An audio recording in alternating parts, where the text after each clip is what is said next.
Hey everybody, welcome. I'm back after a few days off for the Christmas holiday. Had some good family time, some snow time here in Seattle. That's been fun slash annoying, as snow often is in Seattle. And was playing in the decathlon yesterday and found it fun slash annoying, as Magic often is. Magic is fun, but I went 1-6 total trying to take a swing at Singleton for my third decathlon token, and got pretty tilted and was like, I'm out. And I'm trying to figure, like, it's funny, I look at other people chase rank and kind of chuckle because it's so meaningless. It's really a measure of how you've been doing recently, what your volume of play is. Yet it's this very powerful motivator that really has an impact on people and really motivates play, right? It's an engagement tool to cause people to be like, instead of going to do this other thing, I want to take one more swing at increasing my rank on Arena. And like, somehow I'm able to poo-poo that away. But then Decathlon comes around and says, well, you win 3 of these. If you play in these 10 events, trophy 3 of them, and then you get into this other special event and you get to do this again.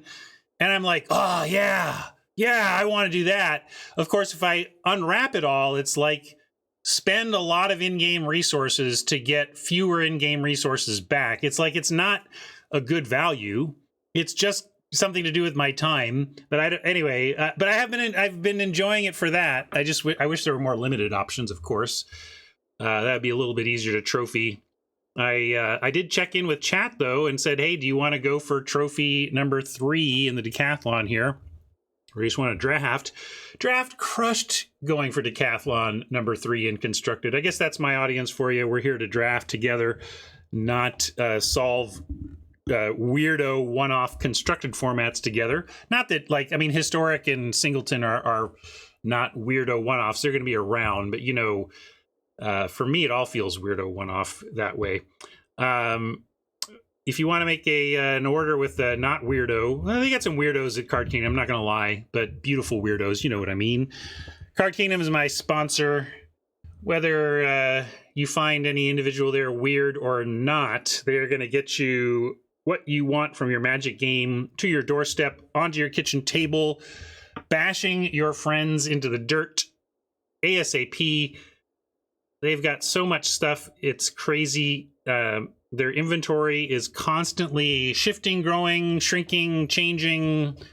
Mostly they have stuff in stock at all times. If they don't, you know they're trying to acquire it ASAP. In fact, if you see something fairly high price that they're out of and you know you've got it and you're not playing them, you might want to check their buy list, because they might be buying that card at above rate. Because when they're out of stuff, they want it back in stock. And they pay to get that done. And that is why, one of the reasons why I love them so much is that I can put in a request for a card they don't have right now and kind of expect to have it offered to me in a handful of weeks, even the really crazy stuff. So check them out. Use my affiliate links. I sent Kevin my numbers from 2020. And I got to be honest with you, gang.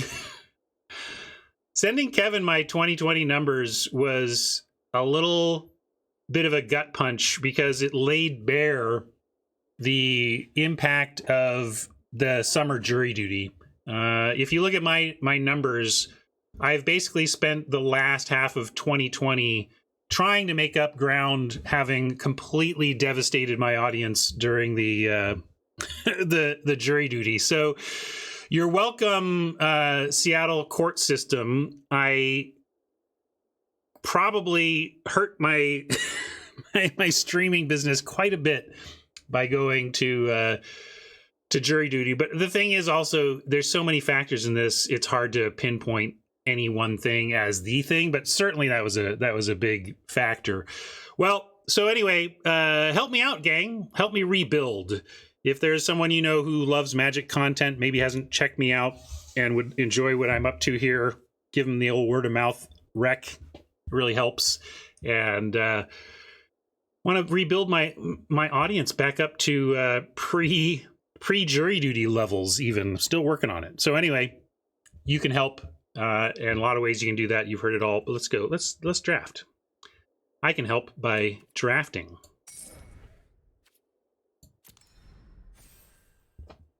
Oh, cool. We can do a double feature early. I like it. Senryoku. Let's get to draft view here. Oh, I got to update format.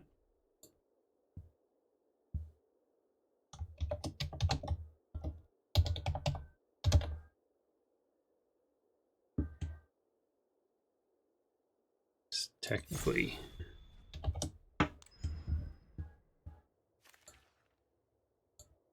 All right. Hey, good start. This is a fine rare. And Scavenger's solid, but it's not like this pack is stacked with black. So we have a natural cutting of black taking place here, or, you know, potentially taking place here with the Scavenger being the only good, only other black card in the pack. What do you think the next picks out of this pack are, though? Probably Quartermaster and Taxi. Fierce Retribution looking good. Then we're into like Lantern Bearer Scavenger territory. So I think a black card won't be taken out of this pack for several picks down the road. Tron, you think Lantern is above these? Or do you think, anyway, yeah, those are the next ones on the list, though, right? These four, kind of, I think.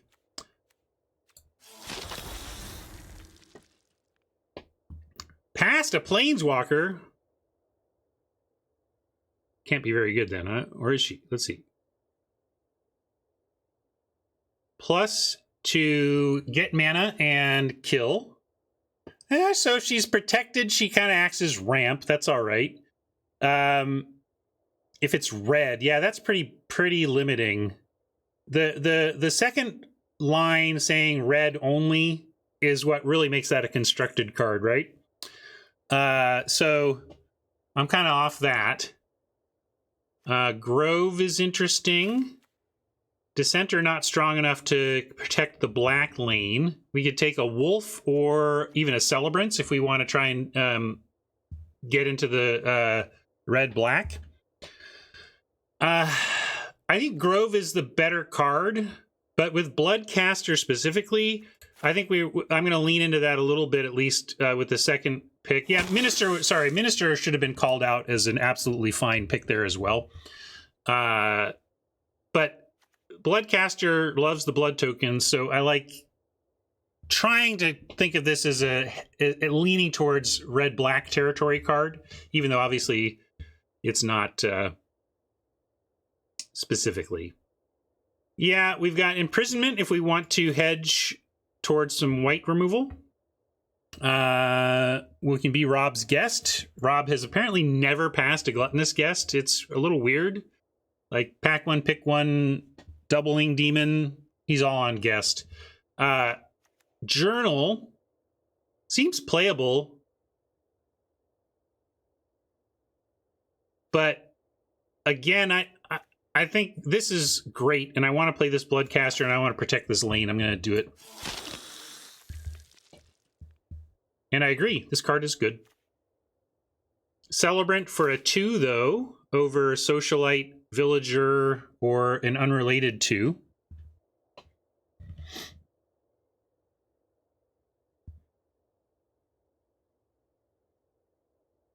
Yeah, I think I'm going to start on the 2. Socialite in a vacuum, a better card, but yeah, that's a fair point. You know me, I like to stick to one color deeper than splitting 2, but in this one, I'm always concerned about early drops. Always concerned. The black versus red is a pretty big deal, though. Like, swap these colors and it would be no-brainer for me. I'm going to take this. I'm going to go with my gut, though, and try to be the black-red deck here with our first pick. Bloodcaster, and try to set up this lane. Ritual pickable here, but Evolving Wilds for more reliable spells is going to be better, I think. I'm up from bad on this now, Hat. I'm just on removal. But I'm going to go with wilds over 6-drop. Here's the 6-drop again. We could take that. If we're expecting to get better removal, we can just take the pointed discussion and make this about attrition. And the blood doesn't suck here either. Suck, blood, suck.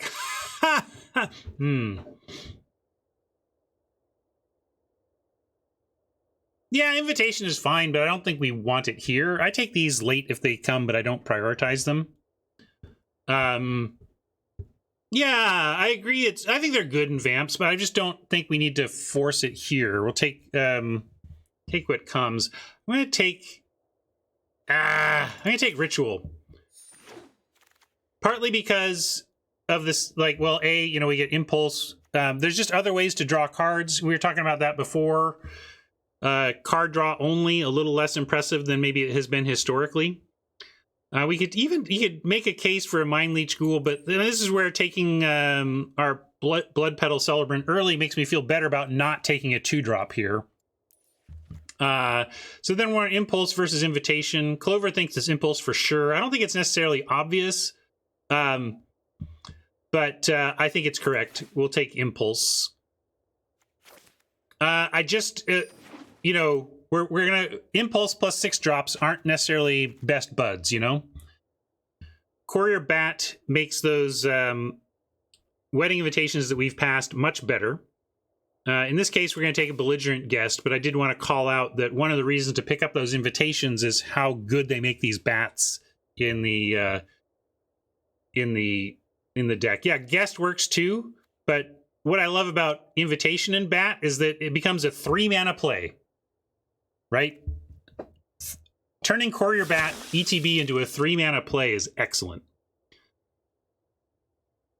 Nothing on the backswing here, but we didn't really expect it. The only Scavenger was the only red card, only black card in the pack, and all the cards we called out as good are gone. Chill of the Grave would have been like my next one down, but there's that. I could take Chill, but wouldn't worry about us being contested. There was only one other black card in this pack, and I don't remember there being much good red either. I think it was just a low impact pack. Invitation, that's where I like picking up an Invitation, although Ancestor here is like, whoa. This is a good card to still be here at pick 10. And if I didn't like our lane as much as I currently do, I would consider that. Although even, bailing on black and getting into white-red could be a possibility here. But I think Wedding Invitation good enough there to stick to the guns for right now. Pablo on the potential hedge. Yeah, I feel you. Syncopate good here too. These are some good blue. Yeah, I guess we may as well. Like, the thing is that the 6-drop is playable. We just don't want to. Pointed discussion at that point is nice. No pun intended. Aim, maybe. Maybe we'll take aim. All right.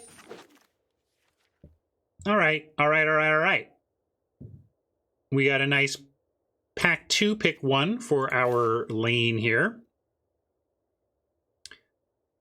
Yeah, I probably should have taken the black card maybe to cut, but it's all right.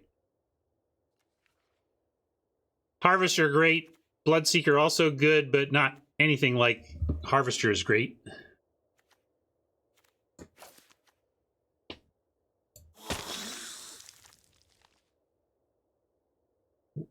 Ugly pack after that beautiful Harvester pick 1. We're just going to grab a Farmer here and be pretty unhappy that we're not going to wheel anything we're happy about. At least there's a Farmer, which is fine, but not the dream pick 2 for sure. Bleed Dry here on the pass is nice. See what the table thinks of Gluttonous Guest. If I'm drafting it against a bunch of Robs, we're never seeing this again, but sometimes this can come back. Depends on the table. I'm going to time you out, Rob. Or are you just saying it? You're just happy to see it. Guest!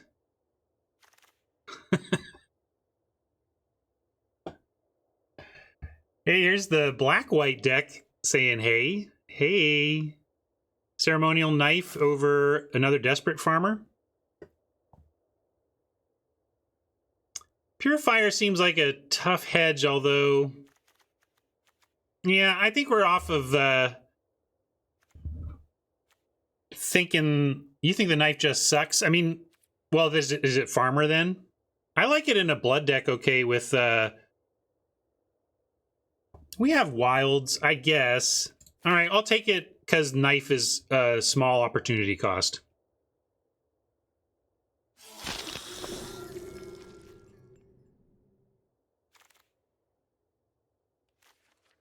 Saw the rare and thought, hey, we could do that too. If we're going to splash white, you know. But I think bleed dry here, we be grown up about it. I got excited. Yeah, I think we'd take this in another spot if we were sure we were splashing white. Like if we had a white-black dual land and the Evolving Wilds and whatever, we could, it would be a little more tempting, but I'm not even super tempted by that in the face of a bleed dry. This is just has proved so important in this format because of that exile clause. Pummeler here.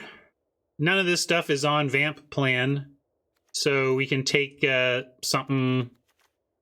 Yeah, I guess we can take Farmer as well. Ghoul is a bear.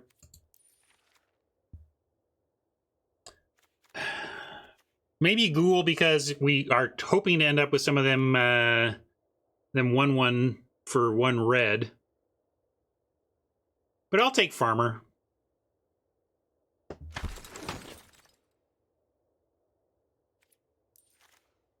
Blood Hypnotist in this deck is gonna be fine. This has some drawbacks. It's not amazing. It plays one way, and if you're not currently playing that way, it kind of does nothing. But if you are playing that way, it's quite the champ, so we're going to take it. This actually might be a card I would play in a deck like this as well. I've not liked this card at all, but we are aggro enough that it's something you could consider at least. Now we've got Anger, another Impulse, or here's where I take a Ghoul. Don't love this card here. You like, we got Pointed Discussion and Reckless Impulse already. And a lot of blood. I think we are running out of our... I don't think we need to focus on card draw. I want to get those 2s shorn. Well, here we take Villager instead if we wanted to put a 3 in. Sure Strike is legit. I think I'll take a Sure Strike over really a filler 2. Black Clover wants the Ghoul, and I feel you. I don't want to be short on 2s, but I'm really hoping to fill them with other cards. So I'm going to take the Sure Strike and Cross Fingers. We'll see how that goes. Here's the 2 garbage black-red cards that were in this pack when we saw it the first time. And we're going to pull this wolf to the board and hope it stays there.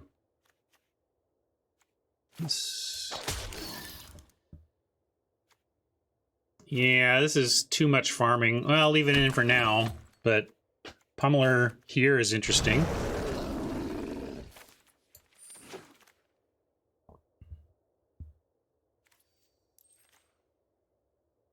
Wow, these pick ones have been a little slight for us. I think Villager? Pick 1 Villager? Yeah, you get rare draft.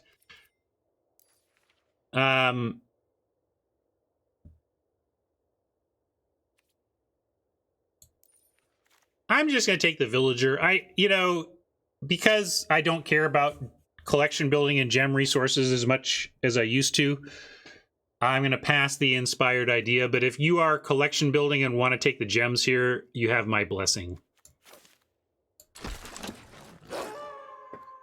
Look at this blue, man. So we can take a Courier Bat. We got the 1 Wedding Invitation. We got a Gluttonous Guest. And there's no real cost here other than Evolving Wilds. So, we also have 3 Desperate Farmers. So Courier Bat's going to do the thing. What we're not doing really very much is the Vampire thing, which might not matter. I don't know if we have any what Vampire matters stuff we have. We don't really have like the Vampire removal or anything. So yeah, we got a lot going on here. We can certainly take the Courier Bat. I don't think we're playing this though, if I'm honest. Definitely playing this and happy that it's showing up here.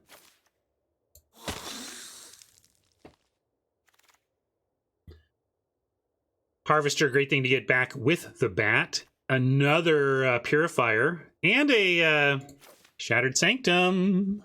There's a guest, though. I think at 23, though, and a Purifier and an Evolving Wilds, we can take this and do it. Because, yeah, we do have a lot of life gain. So let's play.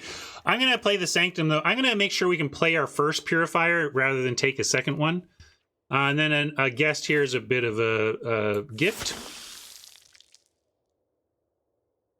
Epicure is what I was looking for to make use of these ghouls that we're getting for free.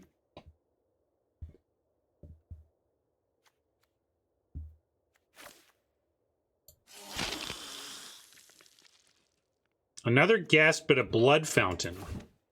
How are we doing on overall creature count? We can take Blood Fountain here. I think first Blood Fountain over third guest makes some sense to me. Might even wheel another guest. Not wheeled, but how about be our guest indeed is the theme of this pack. You don't see a ton to recur. I mean, I just see Blood Fountain as value, not as necessarily some recursion plan, but 2 Blood Tithe Harvesters is a nice reason to have a Blood Fountain. Yeah, we'll take Heron and not play it. Not best of 3, or I'd take in the Festivities. Blue wide open for somebody at this table. I like where we ended up. We're clearly fighting for our individual colors. I don't know if we're fighting for Vamps exactly. Ooh, I don't know if Undying Malice is going to make the cut here, but it's certainly fun with Blood Tithe Harvester. I'm going to put it in the board for now. Mind Leech Ghoul to give us a little more action at 2 right at the tail end is interesting. Yeah, our pair might have been open, but certainly we're competing against people who are drafting red cards and who are drafting black cards. We can consider this Purifier again.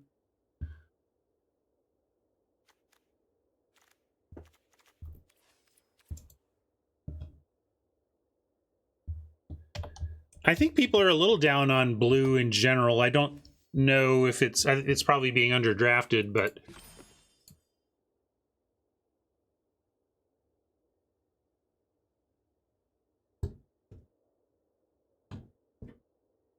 yeah, we can cut the strike. And what are our worst critters for this deck? Let go of Villager.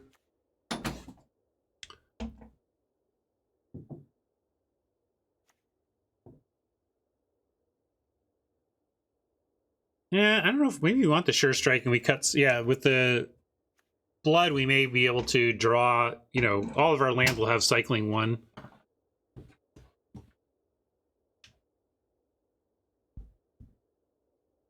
Yeah, we could cut the Pummeler. Although Epicure at 1 means we're going to be running the red to run a Pummeler. The reason to cut it would be that it's just such a strikeout against decks not attacking on the ground. If you're being attacked by evasive or flying, you know, evasive creatures, including flying, Pummeler looks a little silly. So maybe we do cut it. Especially also as an X spell. Like, one of the reasons you run an X spell is that it's a mana sink. But we're not looking to sink mana. We're looking to cycle away lands for 1 mana.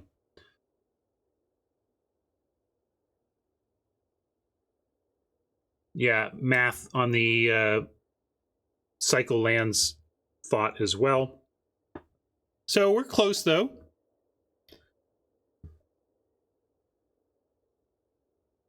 Maybe we can give up on one of these farmers. What do you like? I think 3 farmers and 3 guests is probably too much.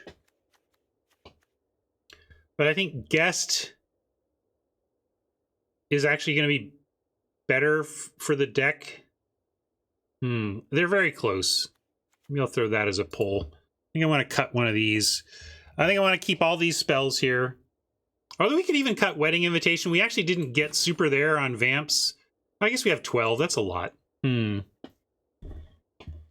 Yeah, I was leaning cut farmer. It looks like chat largely agrees with that. Let's cut one of those, and then give me some nominations, and then we'll vote the final. 1, 2, 3, 4, 5, 6. I'm going to play all 7 of these low drops, and I don't think I want to cut any of these spells, so it really is another 3. Do you just want to grow up and ditch the Purifier?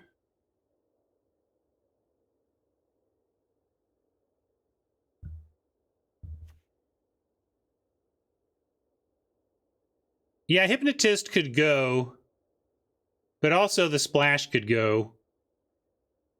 Yeah, and sure, we do have a lot of life gain, but we also have a lot of ways to get cards. I'm not sure Purifier... It's like, yes, Purifier will do the thing, but do we even need the Purifier to do the thing?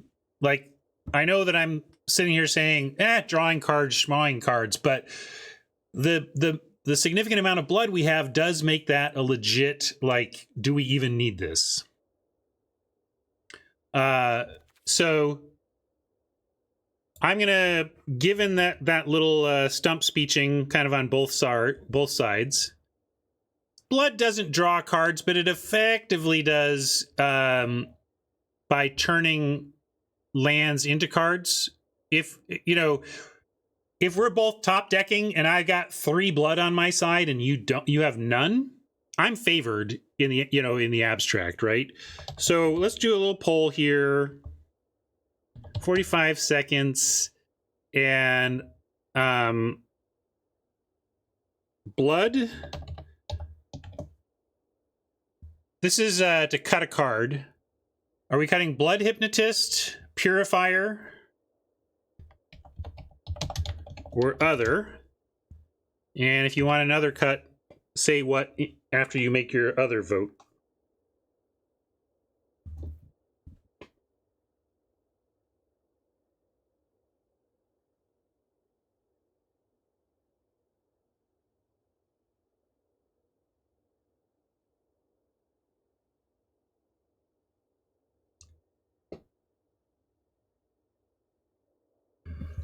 It's true we have some incentive to not crack blood, but I don't think it's so strong that we're just not gonna. We're gonna make a lot of blood, and we're gonna use it as the game presents the opportunities.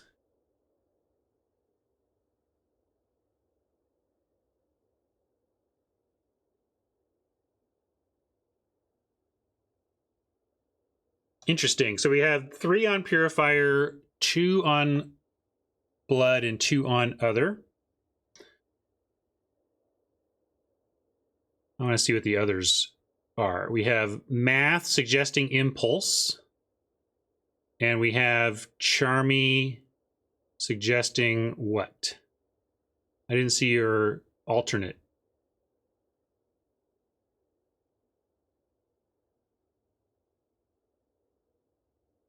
No other, you just don't like cutting those?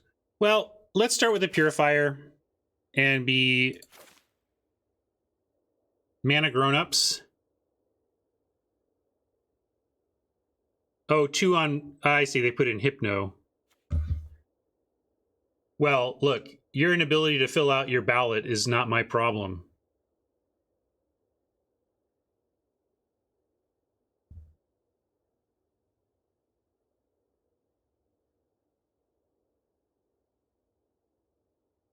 Yeah, oh yeah, there was one correction. So it was a 3-3 tie. Interesting. Well, I'm going to start with the color grown-upness, but we can switch it up. We got time to come back in here and try the white build. So since it was so close, figure we'll do that.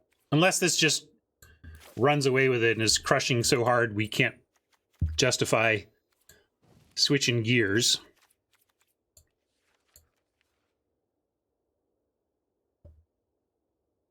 Two other ghouls suggested. Yeah, interesting. Well, that's cool though. That effectively there was like a 5-way tie at 2, right? That's pretty cool. 2 or 3, like a bunch of cards got 2 or 3 votes. So at the very least, it was as difficult to cut as it seemed.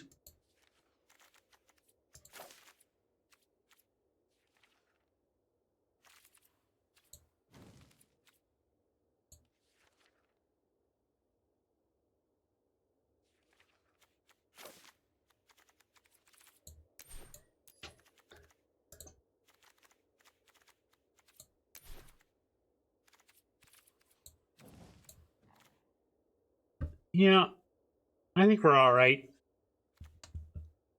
Be fun to find a spot for a Malice in here with the double harvester, but I think Blood Fountain is doing that job.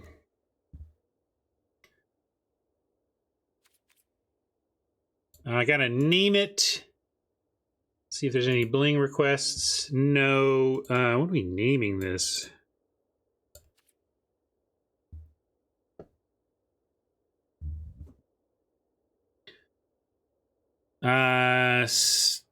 Stereotype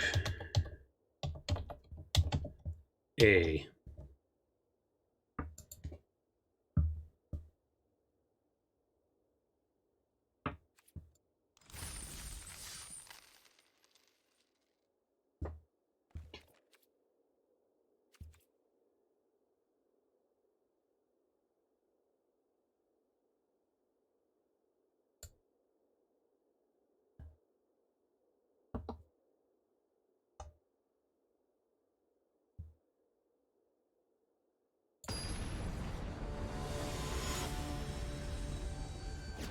Blood on the plow? What's the plow in that joke? Oh, the farmers. That works. Just was trying to connect it. I knew you had a reason. Nice. This is a good keep.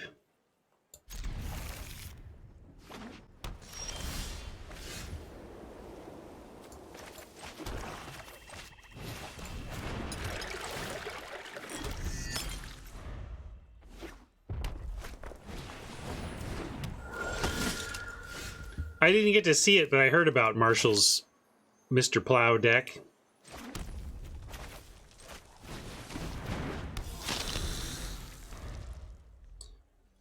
Well, infantry's going to attack, and we're going to take it.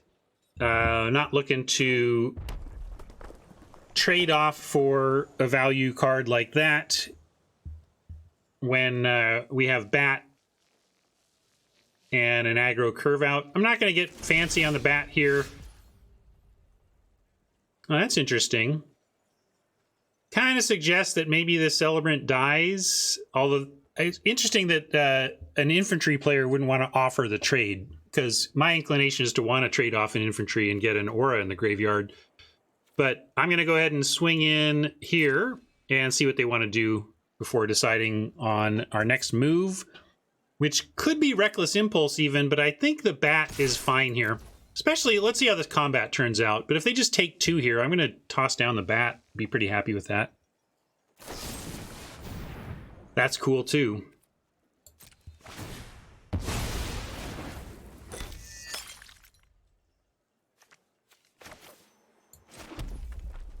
Yeah, I'm going to go Bat.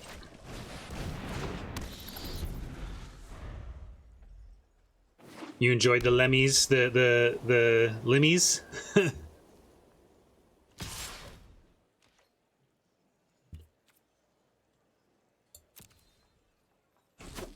I was never going to win best guest host in a Circovitz year here, but I really enjoyed my appearance on the show. Well, now we got a spot. Can't bleed anything dry, so I'm on Impulse. We have our 6-drop even, so if we get a land and a spell, if the land is a swamp, we should be able to play anything else we get by the next turn. So let's start there. I should do it this way, though, because I have another mountain ready if that's what we need. Hey, hey. So, kind of like Mountain Harvester, although it does not set up Bleed Dry next turn. It does set up Harvester, though. Let's go Mountain Harvester, and then we'll play Evolving Wilds next turn.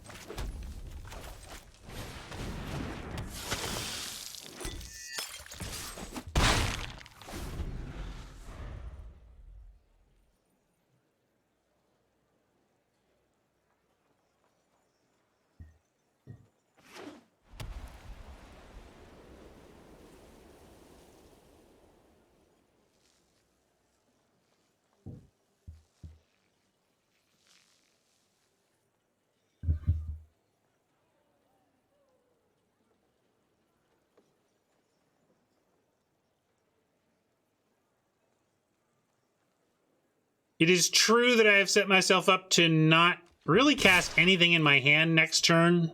But if I had done it the other way, I would not have played anything else last turn. So it was, you know, which way do you want to do it? I at least like that Harvester can take care of the Basher if I want. 2 mana to deal with 4 mana. Nice. And also means they can't really play anything better than the Shield Basher. We just get that thing instead. And then if they follow up later with that, all right, they're going to do that. Who earns? Invitation could be nice. Not yet, though.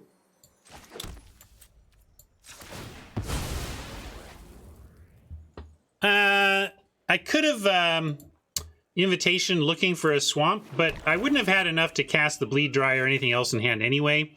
So I decided to do the land for thinning.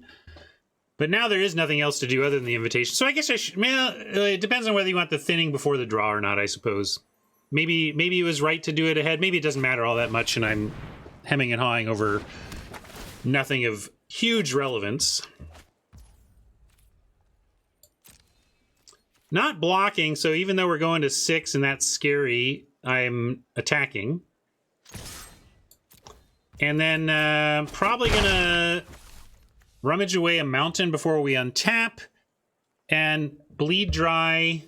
Or if they don't show removal, the thing with Wedding Invitation, normally you're trying to use it on attacks, of course, but you can give lifelink to a vampire on blocks. Because I'm being risky. They've only got 2 cards. We got 12 life. This is fine. I want to control this. I want to control this with my spells, and not my creatures. Fountain feels a little slow. Basically, I'm counting on Celebrants with Wedding Invitation to gain some lifelink, because I think we can beat it. I think I'm just going to try to get big on the ground. And we kill this thing, and then the infantry's not doing anything anyway. I suppose there's an Epicure, though, so I should... if I'm going to cycle the land, I should do it now in case we find Epicure. I'll do that.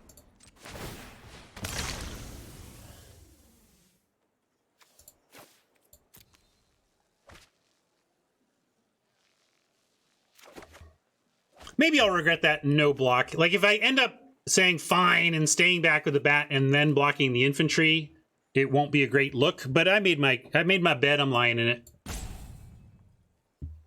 Yeah, that's fair, Charmy. Maybe I should have thought ahead to getting them into using the aura.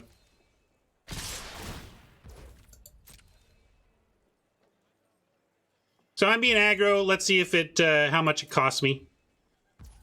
We have Ritual now, too, so maybe there's a reason to not do the mountain, but really we're going to Bleed Dry before we Ritual anyway.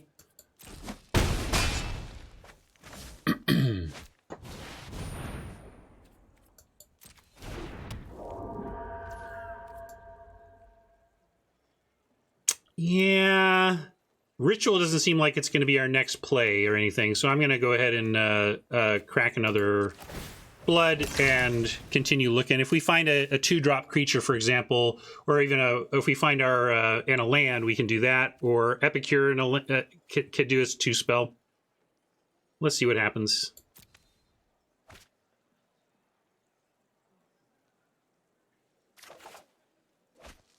That's interesting.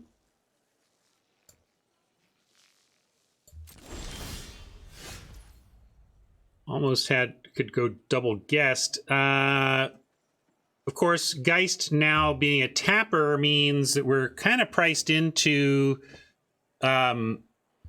the different line. So now I am regretting. Call me officially regretful. We need to Bleed Dry the Geist to exile it. Try and make the block I should have done previously. Go to 2. If they go to Suit Up, we have a follow-up play with the Ritual, assuming we find some land. And if we don't, we might just be dead, but I think that's just our plan now because of this Geist. That's probably the thing I didn't... I was like, oh, they only have 2 cards. But the problem, Ryan, was that any good card among their two and the one they drew means that they're applying enough pressure that you probably regret your choice.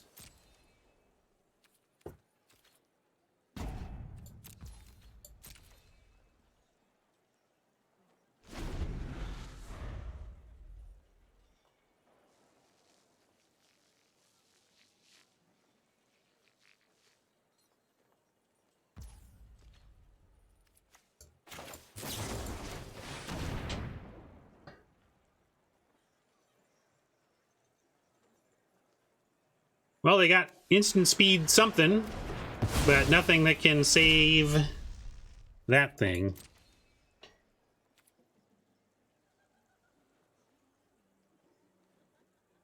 Yeah, so maybe Siriana's line was correct of not pitching the land, ritualing with 6, and then having bleed dry after.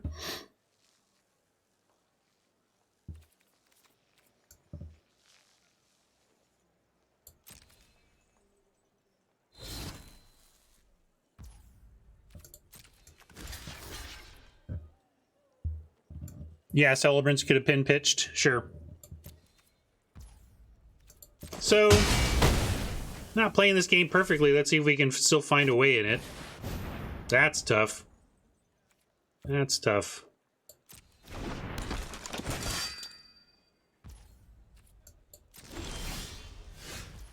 So we can farm. But they just don't need to attack with the Shield Basher at all. We can guest and crack a blood to go to 3, but the trouble is the Griff Rider is effectively 3 power anyway, so we need to, but we can crack 2 blood and stay alive at 1. That's all we got.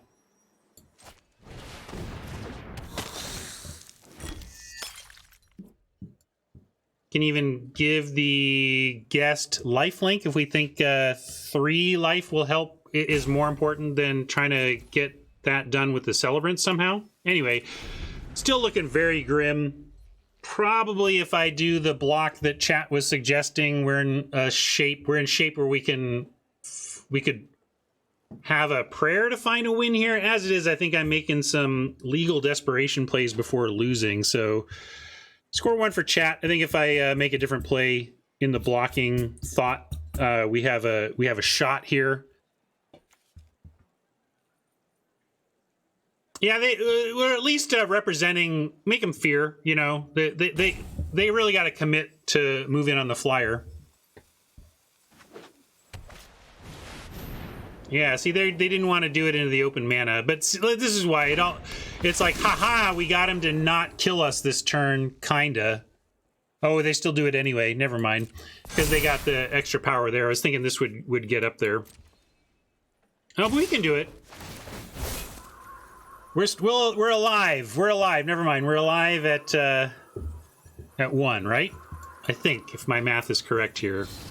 We go up to 5 after all this.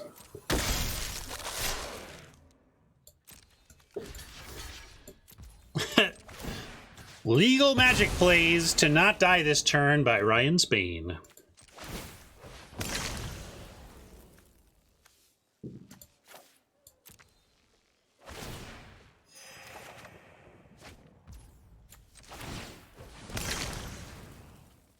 Now, I don't know. I don't know how there's no outs here. I don't know what I'm doing. There's no outs here.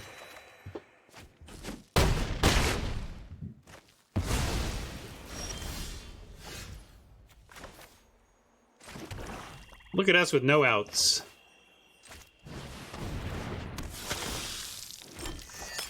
But sure did a lot of legal spell casting.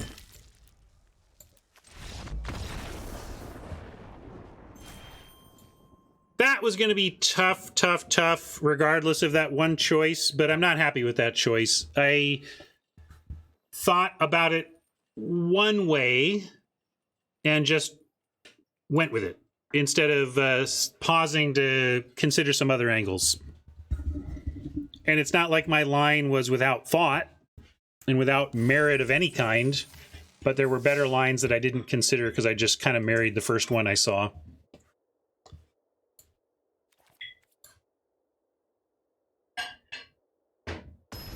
Shield Bashers, when Oppo is on aggro, are pretty impressive. They're just pretty awful when you're on the back foot, right? So you can get, yeah, you need to prioritize them as excellent creatures when your opponent has the front foot, because that's the mode where they are. They're just excellent at that point. All right, keeping this. No 2 yet. What do we got the Bleed Dry needing black, so we'll go fetch ourselves the Swamp.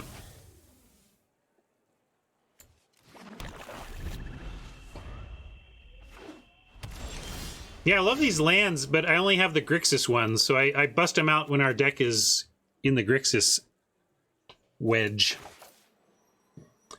These, I don't know when they're going to be available again, but they were... You got them sometimes out of the... what is it? Jumpstart. So, do we Impulse here?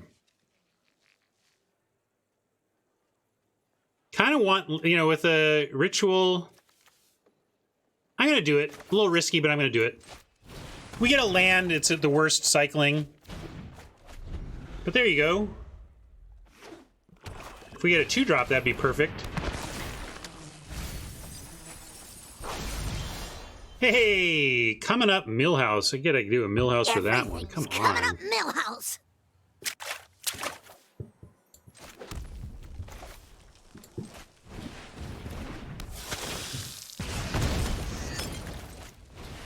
Just like we drew it up.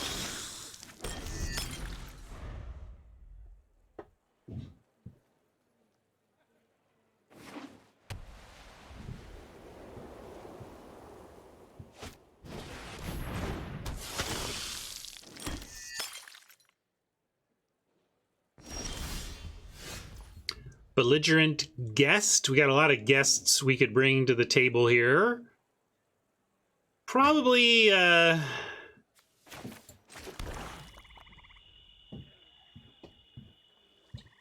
Bleed Dry, guest, swing with Harvester, or harvest. We could also harvest and Bleed Dry the Butler. That seems like an aggressive use of removal. I kind of like harvesting the guest and dropping our belligerent guest and then setting up a potential attack next turn with a Bleed Dry. Because if they have a Butler and then they play out one creature that dies to Bleed Dry, then our belligerent guest has a good attack into the Butler. So, plan engaged.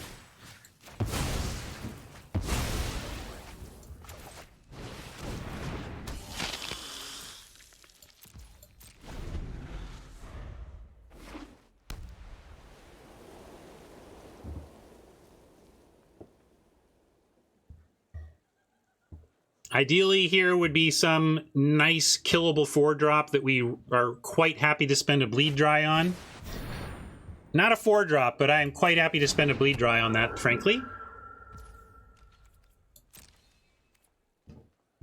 Only question is, do we want to ship away any of this? We could ship a guest to try and ensure drawing land. Like... hitting 5th land here is more important than a backup guest, I believe. So I am actually going to do that.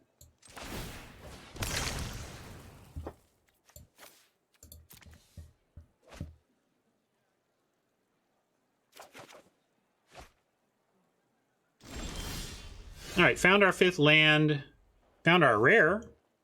But we're going to... I don't have to do the plan if we think this one is better somehow. We could do...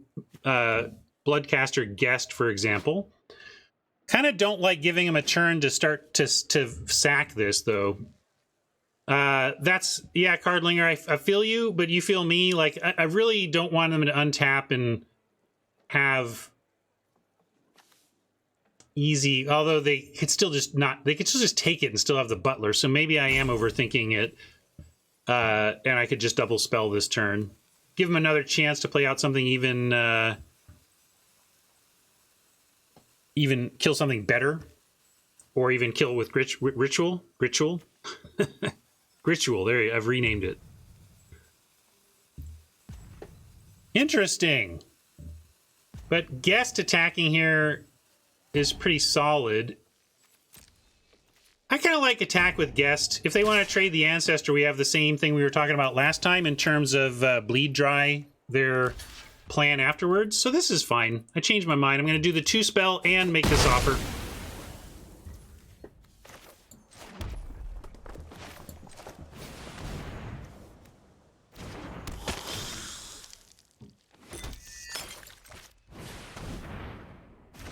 Oh, I should have played this before, though. Sorry. I should read my cards. Although, to be fair, I did want to have the bleed dry. I wanted to attack with open mana. And again, I kind of stopped there. I want to attack with open mana, so then I stopped thinking about it. But I didn't consider the alternatives. So even though if I ended up in the same place, I didn't give myself a chance to make that decision. I let my lack of attentiveness decide for me. Yeah. So Cardlinger's like, I still would have done it, but right, you know, you still wish you're like, yeah, but I could have done that better. Now, I think we're just sending it in the air here, unless I guess we could be okay with like the Epicure turning into a blood for the caster though, right? That's all right.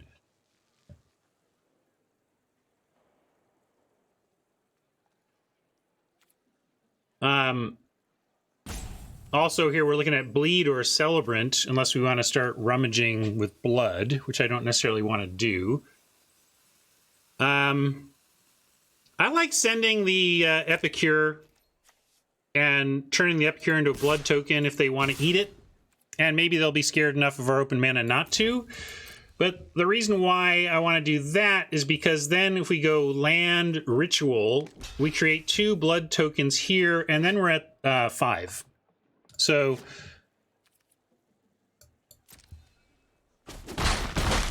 that's why I like making a 3rd blood token, dropping the celebrant and just passing.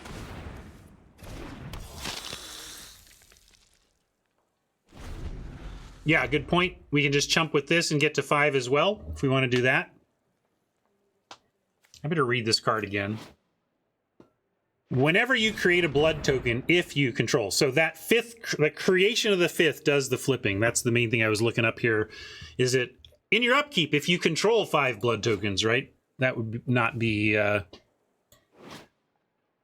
there's a lot of ways they could word that one. So I read... Whenever you discard 1 or more cards, create a tapped zombie.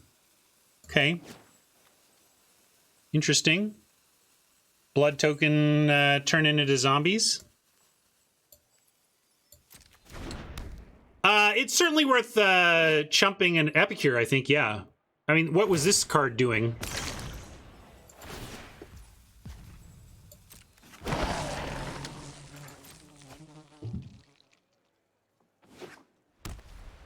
That's a bad rare?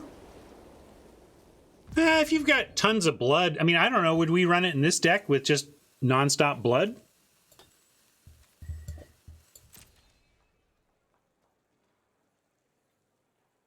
Late for class, Alexis. Welcome. Glad you're here. All right, so I'm in. Let's ritual the Thraben, which gives give him some value, but not crazy value. But it gives us crazy value of flipping our rare.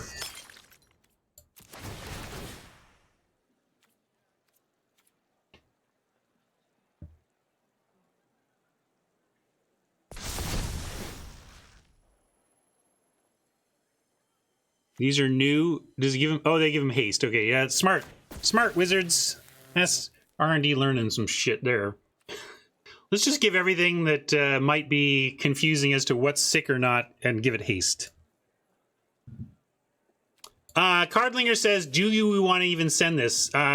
It's a fair point. This, if we think of this as an enchantment that is making our blood into bats, we may be better off just leaving it back. And... well, that's what we're talking about, Charmy. The possibility of destroy target attacking creature on our our big one. But we could send everything else. We could send it all and make them have it. But I think that's fair. Let's leave it. It's so powerful as we're turning our blood into flyers that we should just do it this way. Didn't need to attack with a guest, really. We're tapped out. It's a free block for Oppo. I get, but look, I guess if they want to, they want the butler dead, so maybe it looks like we did get a point out of it.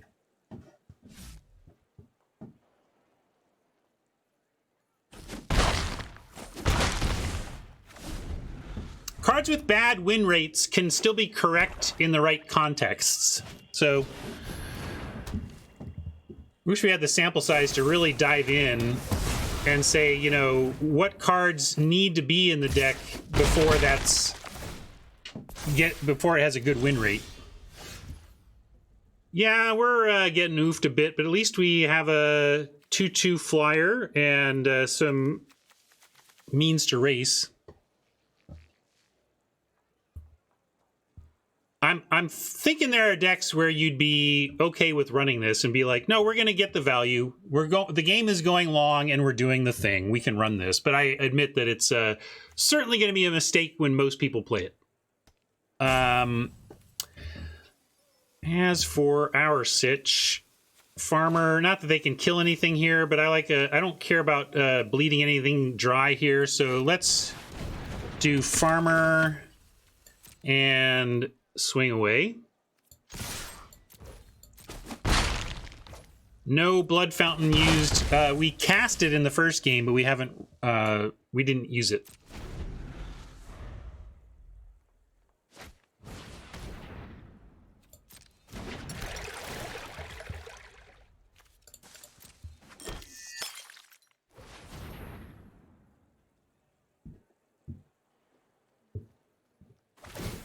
And I think at 2 tokens, you got your money back. It's the 3rd token where you feel like you're doing it. Alexa said 3. I'm on 2, you know, anything over, you know, 2, I'm already okay. And then 3 is like, sweet.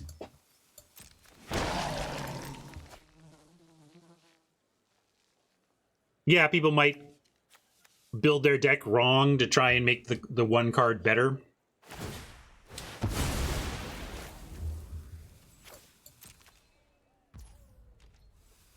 Yeah, at 2 it's fair, and then at 3 you start getting happy.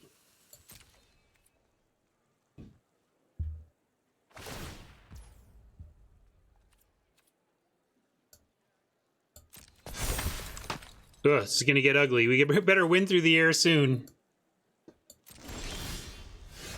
Pointed discussion? Sure. Let's see what you've got for us. Another bleed dry, a wedding invitation. Doesn't suck here as we're just trying to close out with some final damage, so getting a celebrant in for an extra couple is fine.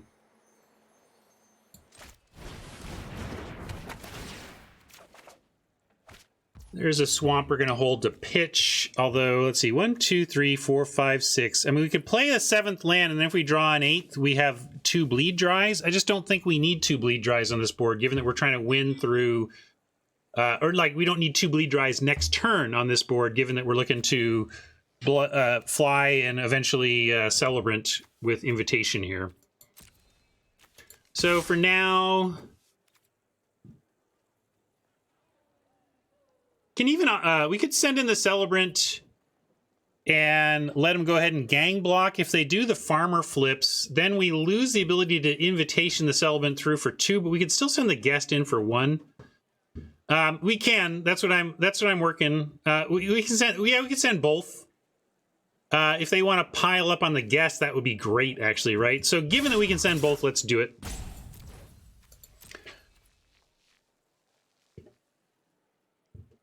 We may find another vamp to invite to the wedding anyway.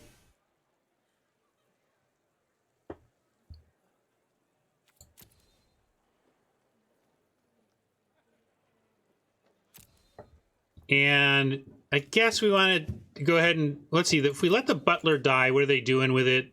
They get ancestor back, but they kind of like that in the yard anyway because, well, they might...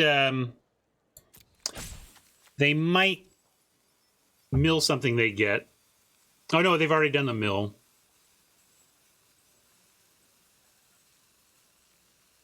Well, if they want to spend their next turn like casting the Kindly Ancestor, that's fine, right? Because that's what we bleed dry. So I'm fine with this.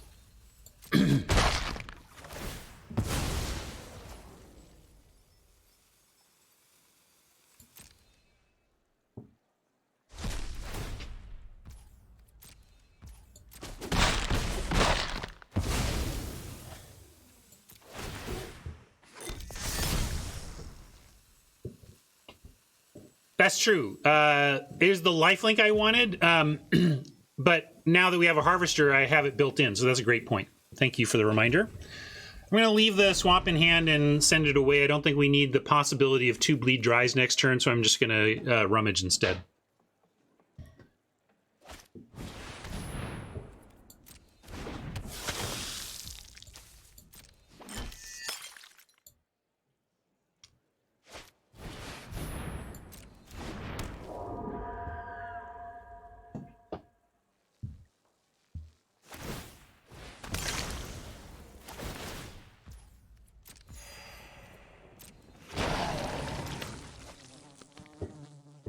Leave the harvester back to threaten all these 2/2s, and then try to wait until we're attacking with it for lethal to use the invitation with it.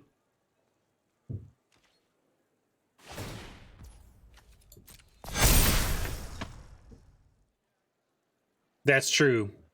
Well, maybe I need to get him dead quicker than I'm thinking.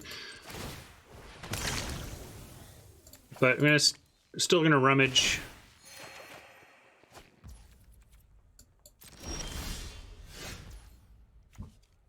Celebrants is interesting.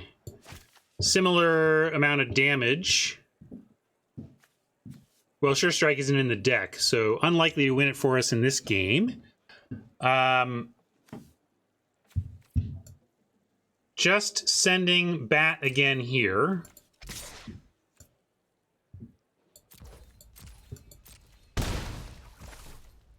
And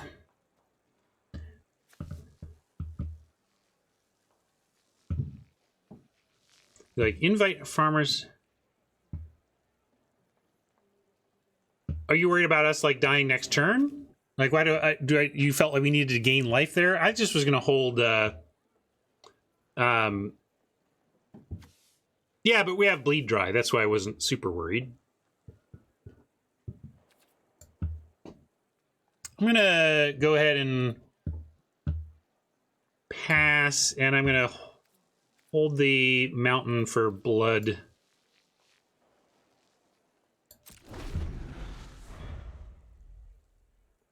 Yeah, maybe I should have looted, just rummaged now, in case there's something better. But too late now, so there's nothing I can loot to or rummage to that's going to change the plan at 1. Although I could have done it on my turn, and because then if there's a blood fountain, we could have actually played the blood fountain. So yeah, more minor mistakes here. I could have bled dry before this landed, but we're exiling, so it doesn't really matter. And I kind of want them to attack before we bleed dry.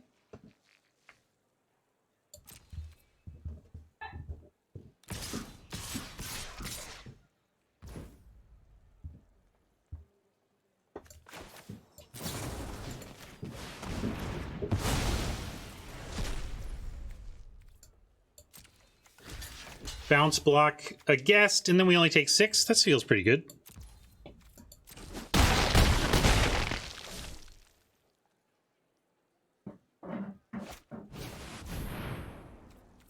They got no blood right now. So right now, bleed dry plus unblockable is GG, right?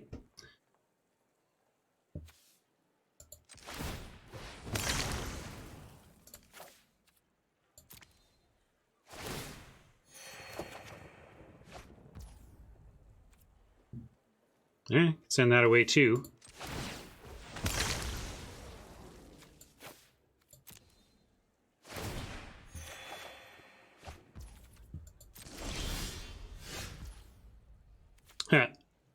Do it that way.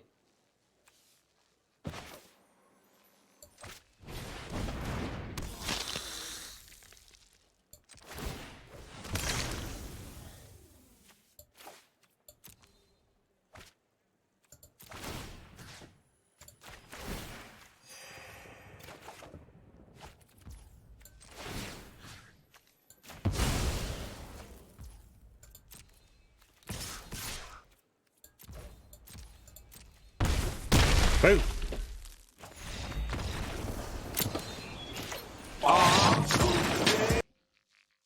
I'll try to save that one for scoops. Here, we'll use this one. So you get nothing. You lose. Good day, sir. They slowed some things up. I don't know why they slowed some animations up, but they did. Because we had too much time on our clock, so we got to spend more of our clock time on animations.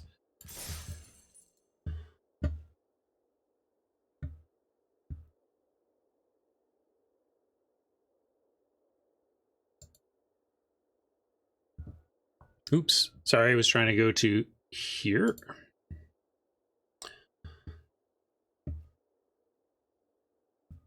Yeah, I still like the animations. I wouldn't like them snapping around. I don't know. Yeah. Go listen to Phoebe Bridgers. Yes, that's what I was going to do. That's why I moved to this view. So, for those of you who missed the first part of the story, my children are 19 and 20, all grown up, and we have a small house and a large lot, and our backyard has kind of been historically the best room in our house. And when our kids were very young, just 3 and 1.5, we did a massive raising of our backyard and took it down to the dirt and rebuilt it from nothing into this glorious paradise, or at least we think of it that way, including a play structure for the kids. My now passed on father-in-law hand selected a bunch of rocks and built us a rock wall in the yard next to where the kids play. So it's a two split. You know, it's a lot of memories and a lot of emotion in our backyard where our kids played. But we also have big plans for the future now that our kids are all grown up. We have this huge space, and it in fact has enough space to create effectively a whole second house on our lot. Not a huge one. It's called a detached additional dwelling unit or something like. I can't remember A is not additional, but anyway, basically we're making a second house on our lot. But that's it's an exciting project, but it means yet another facelift for the backyard. And unfortunately, it's meant a big change to our family history, because we had this tree planted in the middle of our yard, near middle, that was grew above the play structure. So there's this tree that's been providing shade for our kids while they've been playing their whole lives. And I got so many pictures and videos of our kids on that play structure, under that tree, on that tree. And unfortunately, that's where the new structure is going. We're building on that spot, basically replacing the play structure with a dwelling structure. So that means the tree's got to go. And we kind of just started hacking it down limb by limb. And now it's just a tree trunk in the ground that's going to get pulled at some point later. And I remember at one point when my wife was the one doing most of the chopping, the tree murder, and I joked at her about that. I was like, you know, I made like I did a tree voice. Please, why are you killing me? We've been in your family for 20 years. Why? Don't hurt me.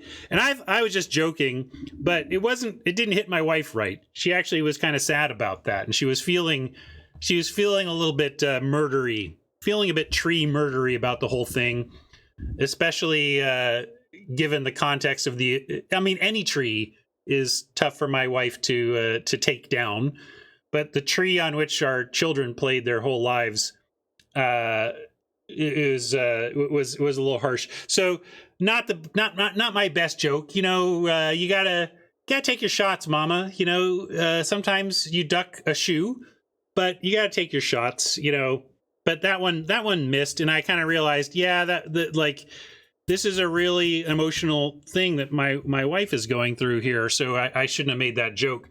And upon hearing that story, friend of the show, Gar, aka Rob, aka Robert, aka Rob with some numbers and stuff, reached out to me and said, "Hey, you've been helping me with that other thing that you've been helping me with. I'm going to help you.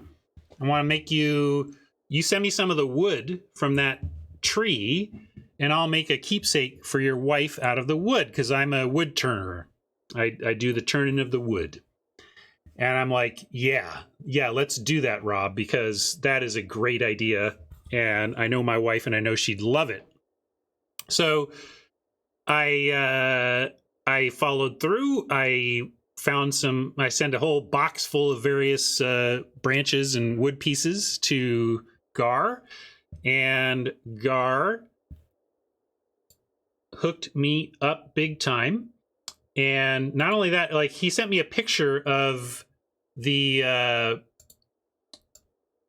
process of him working on it. And I was like, oh, my wife loves that kind of stuff.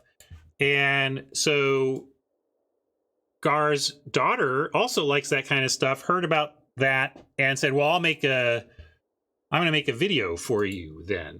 And so I'm sorry, I'm being a little bit multitasky here as I'm switching accounts, because on my personal account, I didn't put this on my GoingOptimal account. I did it on my personal account. Not much going on that account, really. But I can share the pen making videos that I put on my personal account via link here with you all. So here's part 1.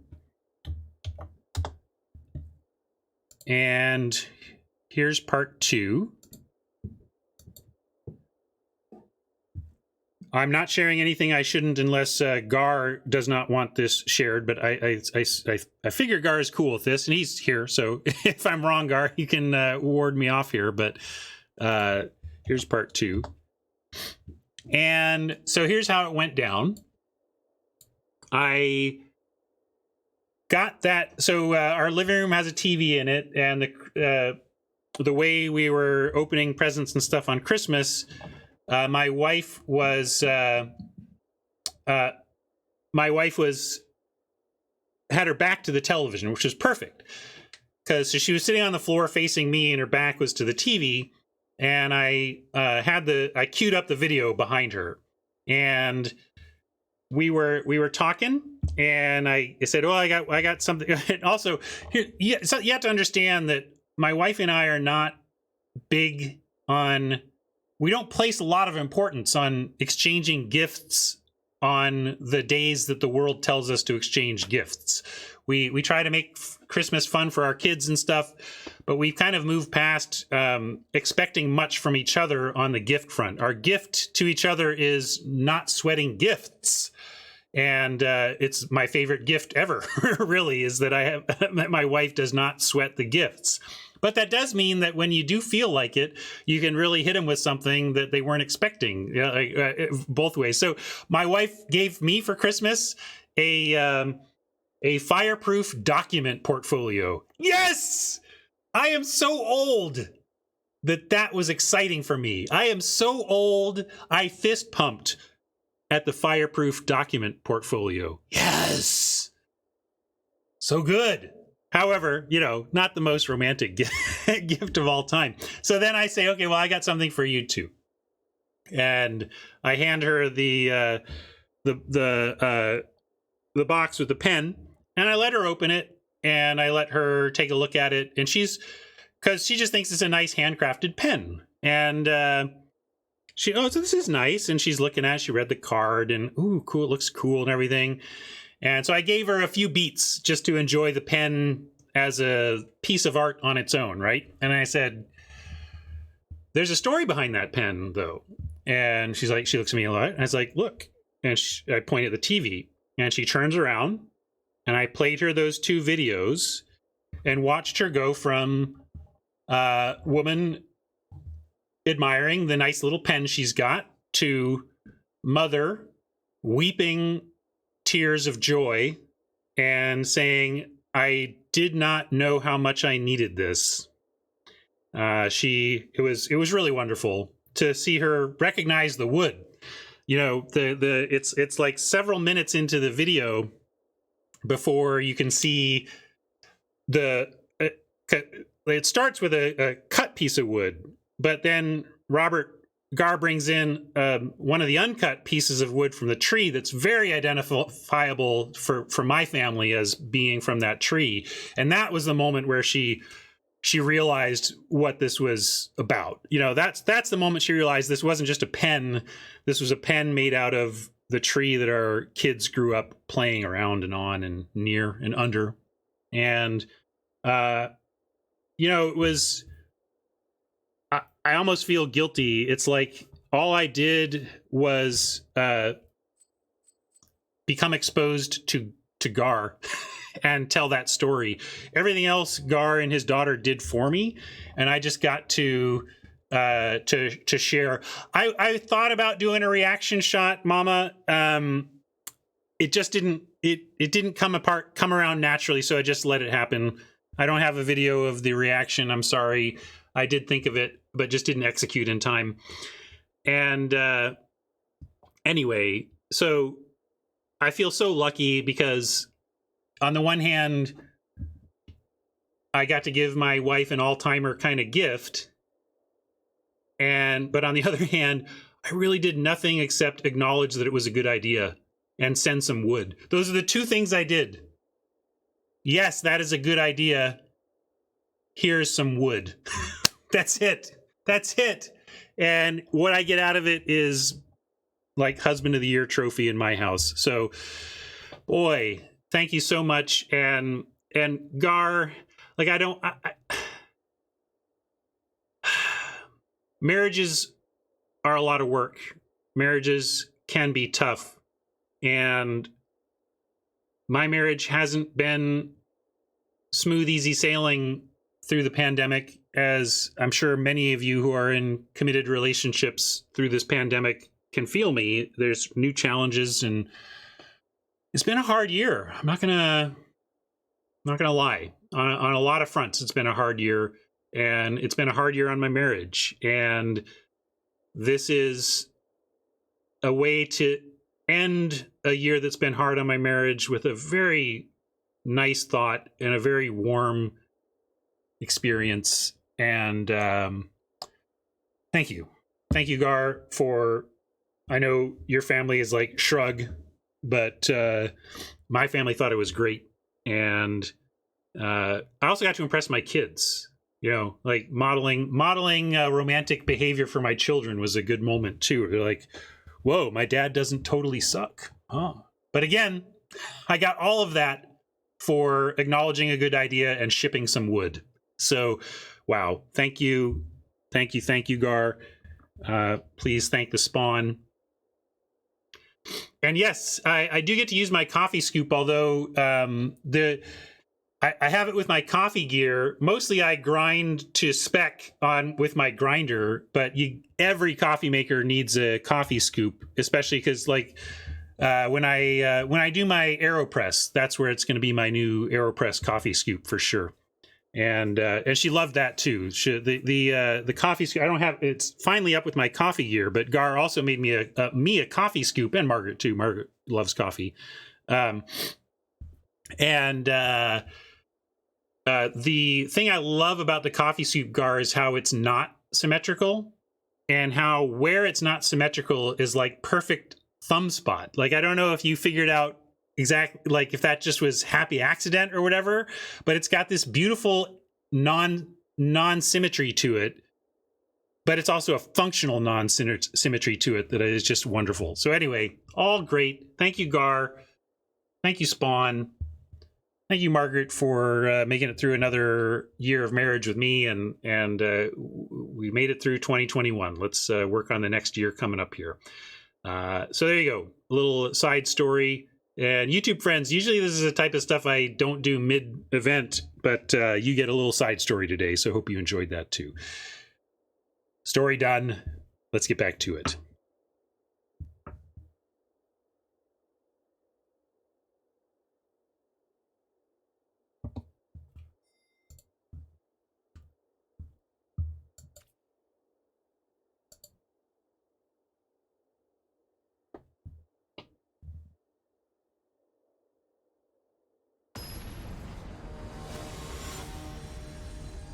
Fireproof documents folder will have birth certificates, passports, and proof of ownership of expensive things, basically.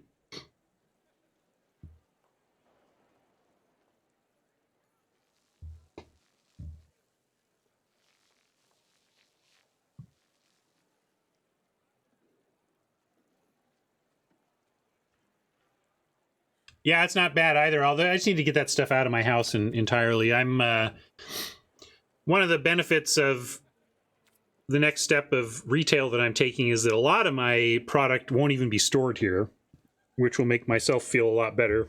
And then I'm going to get my highest value cards into a safe deposit box, my personal collection. This is an easy keep, sorry. Should just snap keep this instead of talking about fireproof document folders. But, you know, you're talking to a 50-year-old guy. I'm like that commercial for Becoming Your Parents. All I want to do is talk about document folders and parking lots.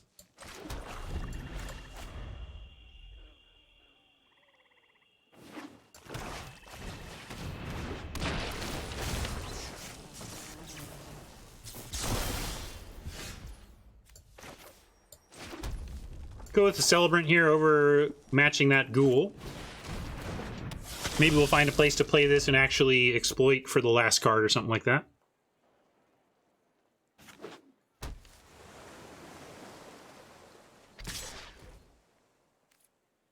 And I don't like blocking into the open mana when I want to head back the other way. And yeah, we have a farmer to flip. Alexa's talking about using the Ghoul exploit to flip the farmer, but it's also a reason to not block here in case we want to trade later. That's kind of a wheel spinny play there, so whatever. Farmer attack, no problem.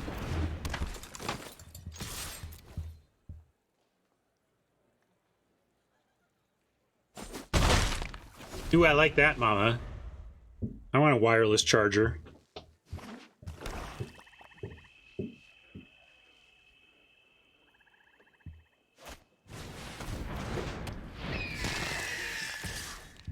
Oh, I like the erase here because we just get to kill the witness, swing in for lifelink damage. Love it.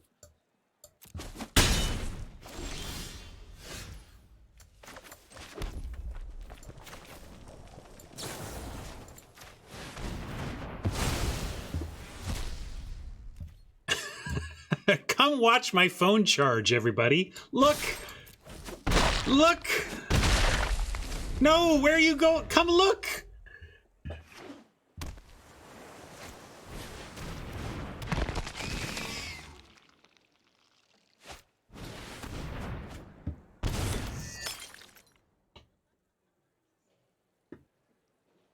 Solid looking exploit deck over here.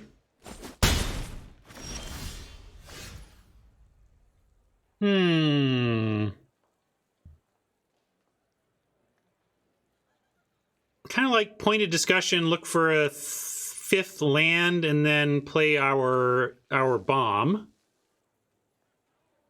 And don't like sending a farmer in to trade with the Throng, so we'll just send the Celebrant. Yeah, we could even Ghoul the Celebrant for sure. I think we're going to save that for next turn, though. They'll go a little bit slimmer on cards in hand, and I like that for next turn. No, leave us black, please. And if we don't find a land, if in 2 cards we don't find a land, we'll be happy to have a blood token to look for a look for another one. Yeah, not much reason to keep red open with this hand, although maybe the deck just knew we were going to draw Epicure. As it is, though, we're going to go Bloodcaster.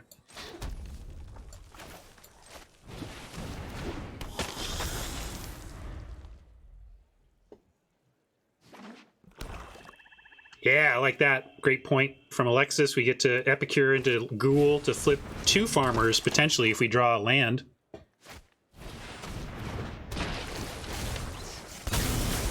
Well, at least they're getting pointed discussion back, so they're not going to be out of action for a while. But we get to take one of these 2 cards next turn. If the other card is sexy, we get something good. Yeah, you just want a nutrition pill? I could be convinced of just taking the nutrition pill on some days.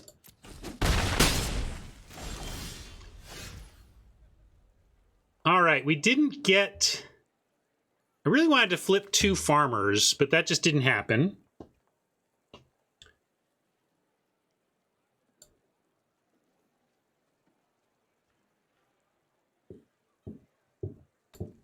Food is great. It would just be nice to have an opportunity. An alternative. We can do it. What are we doing? We play the Epicure.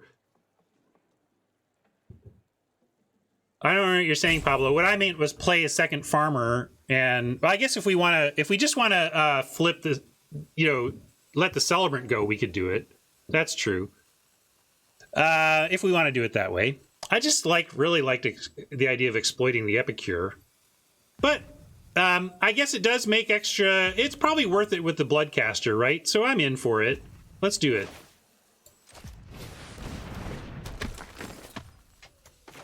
Yeah, the thing I could not do that I wanted to, gang, was play a second farmer, Epicure, and Ghoul. Can't do all of those. But I'm going to do this. I could have kept the first striker around. We could have just self-sacrificed the Ghoul, but the sacrificing the Blood Celebrant gives us a second blood towards the Bloodcaster totals. What we get. All right, not bad. We got something valuable. We could offer that farmer, and the Scob would be the trade.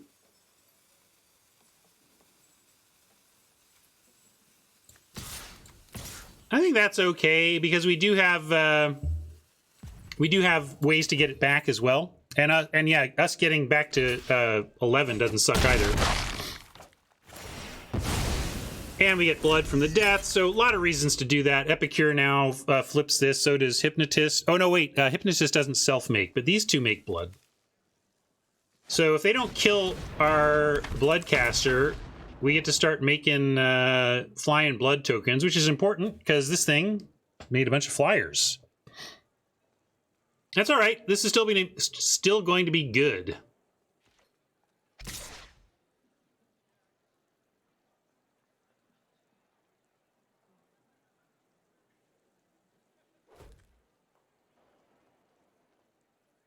Yeah, good point. Look at that 7 life to 0 on that.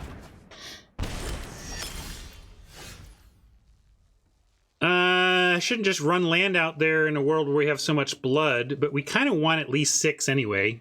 But now, I think we want... Well, we'll just offer the Harvester again for whatever they want. I guess maybe we could make this not block. I know we're going to make blood pre-combat. I'm just trying to figure out what we're shipping. But let's start here.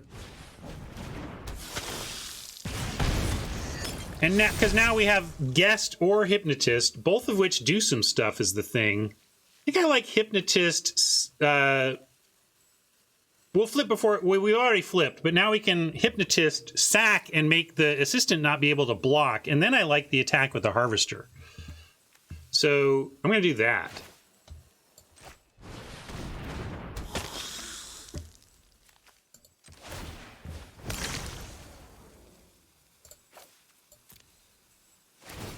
Yeah, we can attack Summoner as well, and that's going to be safe. Mainly just this Stitch Assistant getting out of the blocking game is big.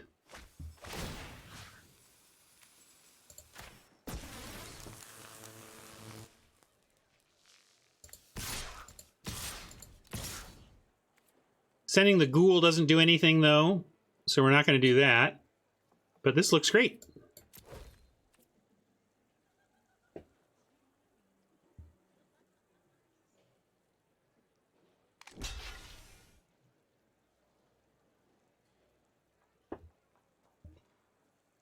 I guess maybe at 5 I was supposed to send the ghoul as well, if Oppo is going to be throwing the 1/4 in. I don't know.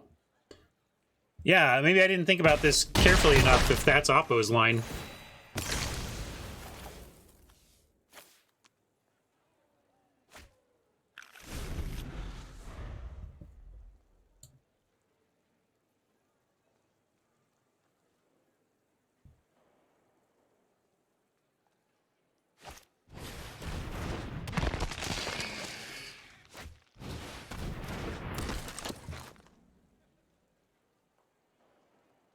Nothing stops the win right now, so unless they're, I don't know, it just looks like we have it.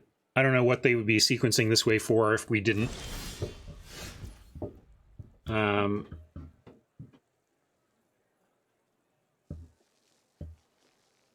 Yeah, I'm gonna... I know we've got this. I just want to make sure, like, don't lose because you were overconfident about getting it. And I'm just trying to make sure there's nothing we shouldn't do pre-combat. Like with the Hypnotist, I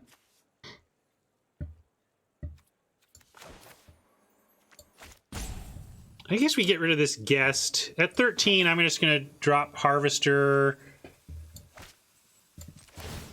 But we don't even need to do any of that yet. I'm going to get rid of this guest. And again...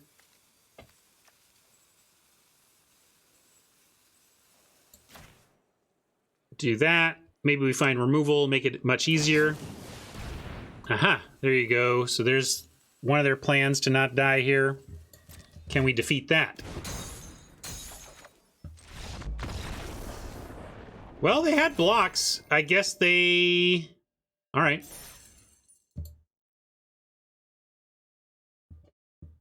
Oh, the bat was still lethal. Yeah, sorry, I was thinking we were all on the ground. Bat was still lethal.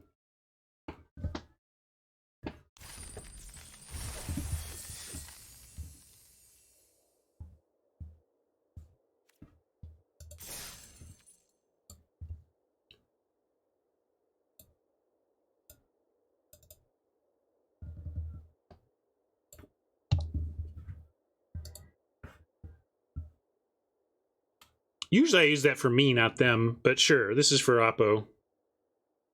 Is this a dead man, Doctor? Very dead, Mr. Spock.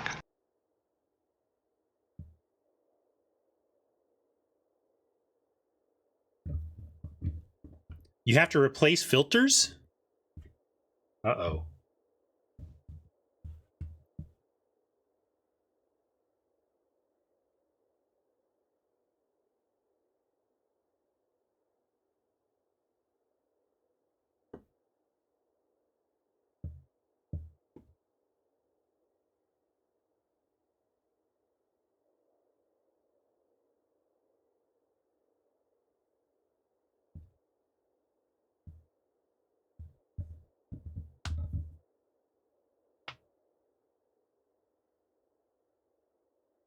Whew, that's chilly.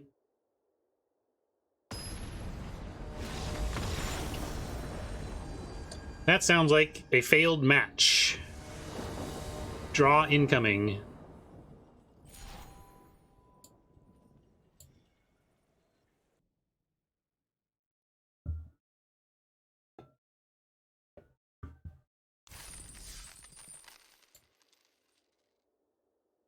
I'm in America talking to another American. We do not do anything as sensible as 0 is freezing and 100 is boiling. No. No.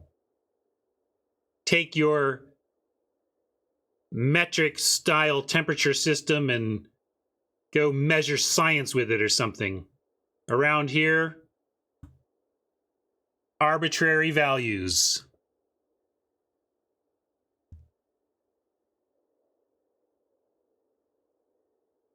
We just want a math language that is as complicated and as frustrating as our written language.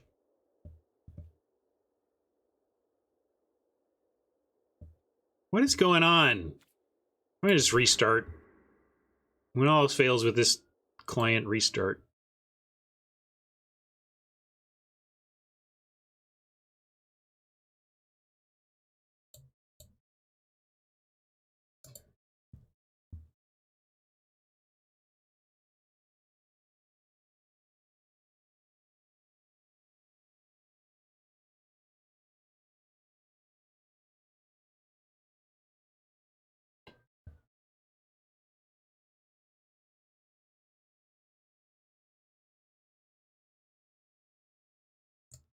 Some bad code somewhere would be my guess. Ask Alexis why failed matches happen. That's the kind of question I would go ask engineers at the company where my game was failing.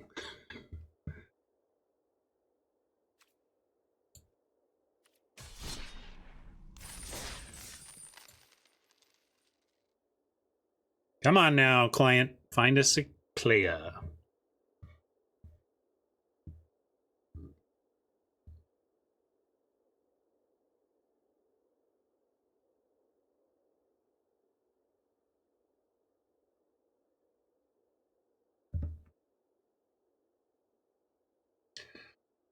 Seattle is very mask pro. We're pretty good. I mean, if there was a place to come visit in a pandemic where you were just wanted to make sure the city you were living in or visiting was holding people to various parameters, Seattle is that place, but postponing makes sense too.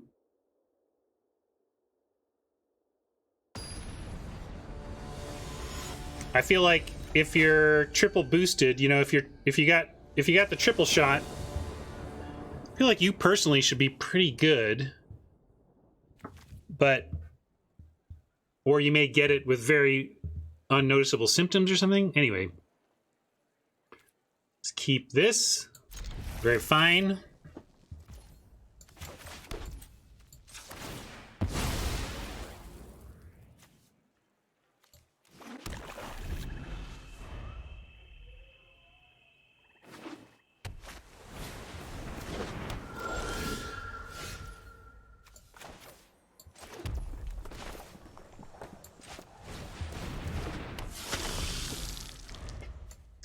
Celebrant into guest, into invitation, into the gold uncommon we're going to draw.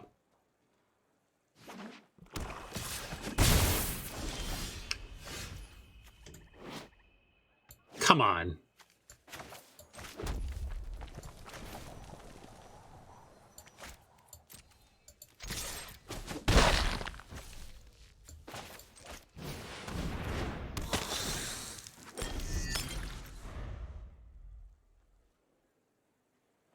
I see no reason to be cold, but I like mine at 69.70 because I also see no reason to be warm. To hot, I should say. I don't want to be warm, not hot. To me, 72 is broaching hot. 66 is crazy, and you might as well be living outdoors, Tron. You might as well just be in a tent on your front lawn if you're going to set your house temp to 66. Holy heck. What is wrong with Tron?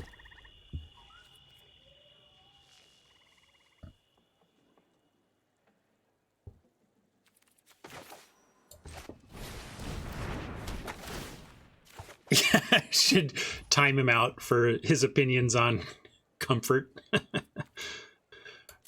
All right.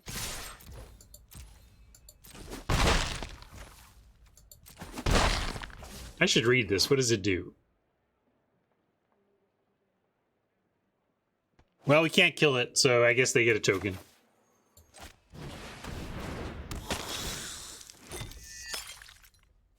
Hey, I'm just happy that you and your wife are on the same page, Tron. To find someone else who thinks 66 is correct is the real miracle here.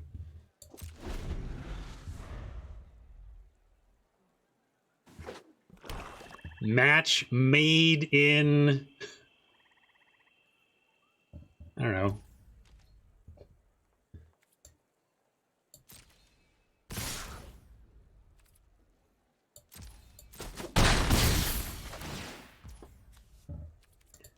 But do people set things to 60, or is just 60 what happens when they don't do anything?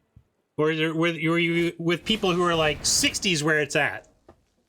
Or were you with a bunch of people who are like, sure sucks that it's 60, but what else are we going to do? Here's where we are. Oh my god. Never mind, Tron, you're perfectly sane.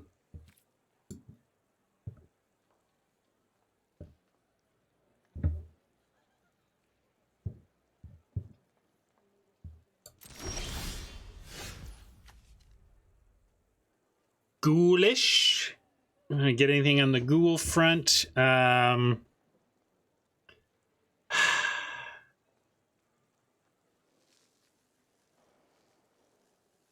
Well, we could leave the harvester back. Maybe we just harvest the forebearer before there's more blood. Although, I guess they just can't keep doing it. Maybe we just play the farmer and try to win the race. Could 2 spell. Could even farmer into ghoul here, and even maybe the guest would be a reasonable thing to give up on here, and if we got a farmer out of it. Although farmer trades with the binding geist as well. I'm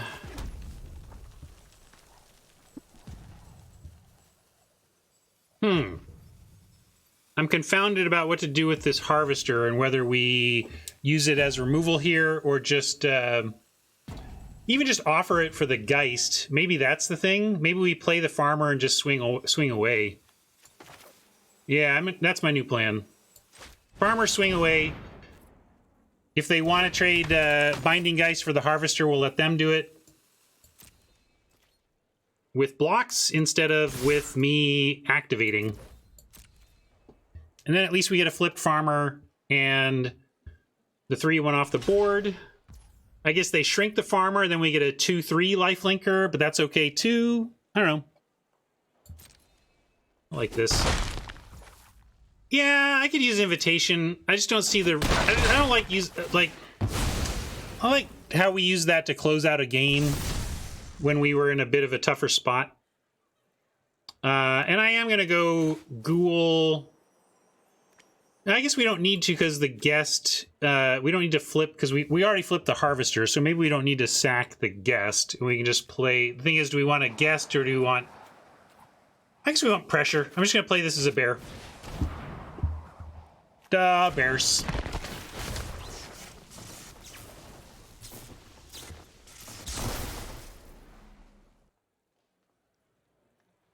Strange Brew was one of those...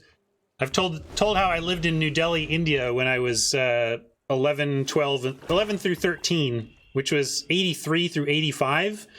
And little bits of pop culture from the US, from North America would make their way to us, and we would latch onto it. I just remember, boy, Strange Brew was a huge part of our culture in New Delhi, India. In the mid-80s.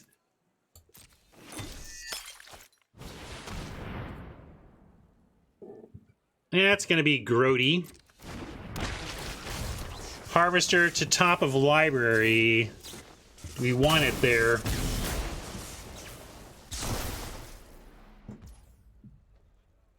Trouble now is that it doesn't get through the 3/5. Trouble now is nothing we have gets through the 3/5.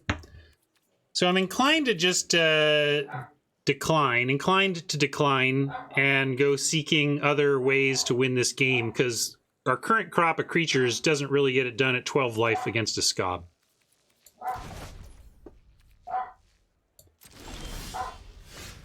Blood Hypnotist, however, is the kind of thing that can change that. We're going to point a discussion first, looking for a land, and then Blood Hypnotist to set up for next turn.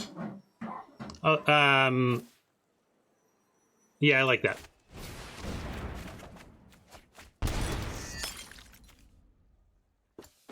Even the bleed dry helps as well. Next turn, we get bleed dry plus activate a blood token plus invitation, basically making it so that we have 3, 4, 5, 6, 7, 8 points of like. Now we're threatening again. After suddenly feeling one card was shutting down everything, I now feel like we're back on plan.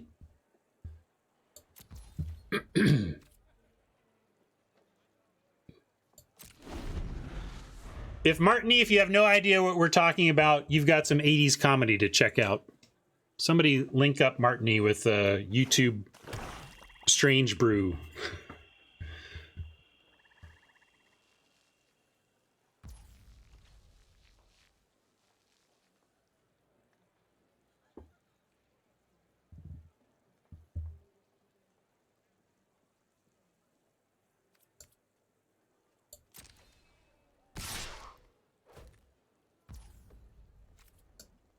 Crime sci-fi. That is not how I would tag it.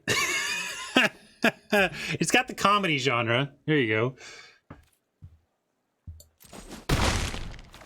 I mean, you know, mind controlling hockey players is pretty sci-fi.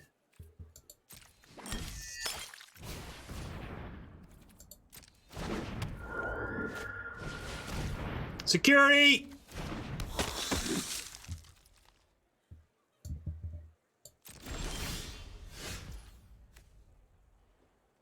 All right.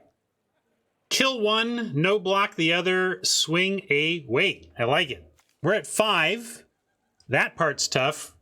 Are we just dead to the crack? No, we are at, well, this puts us dead to the crackback, right? No, not, because we have a guest gaining us 1 life. Okay. I believe we can get in for 3, 4, 5, 6, 7, 8. Get him to 4. And I think we want to kill the security since it draws on a card and gets bigger. And then we just make this not block.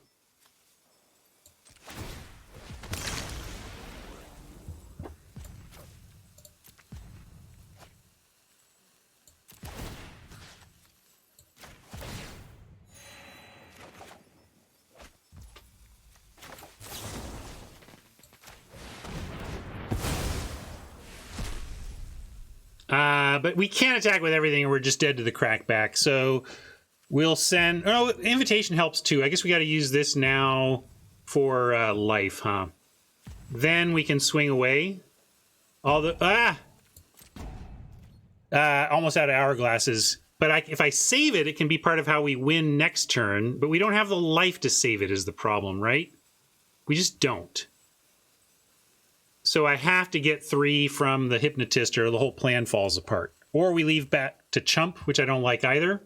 So swinging away and inviting the hippie. Gotta invite the hippies to your party.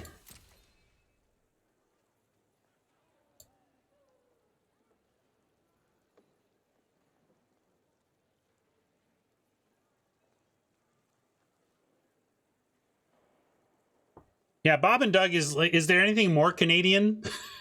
What's the most Canadian thing in pop culture?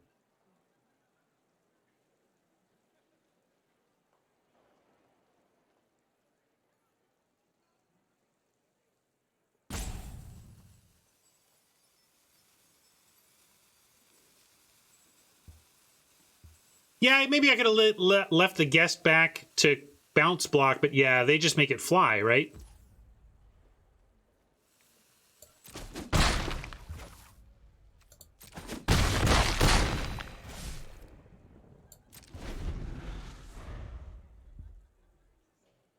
All right, up against it, but if they swing out, we got a crackback. So if they don't have lethal, they can't really swing away. And if we untap with a blood hypnotist, they're down 1 blocker.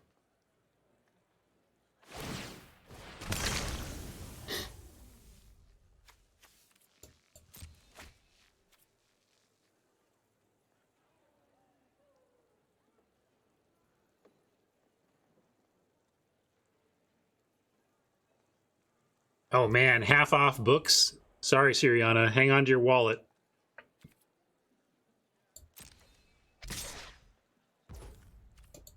Sending that because it can't block anyway.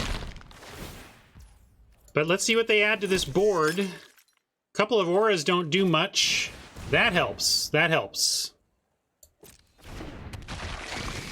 Yeah, one off lethal was the math, Charmy. That was, I thought we were dead, but then I realized the guest gaining 1 was going to be enough. Interesting to put that there because now it's just an easy no attack. Blood Fountain. Does this just give us a win? Not really, but we can play the Harvester. Let me see. Is it? Let me math. We got 1 blocker. How do we get... I see 3 damage, but not 4. That's not how it works. Okay, that's what you're seeing. Yeah, no, it's once a turn on that trigger. So...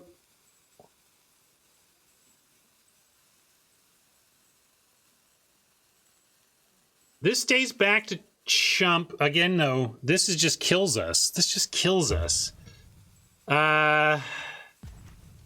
Maybe I need to crack a bunch of blood to stay alive. Well, let me just do this. Partly because I'm out of hourglasses. We need to do something.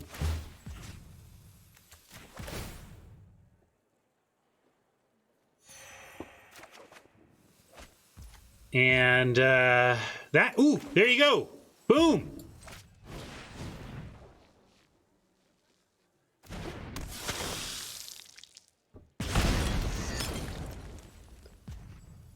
Right? Does that...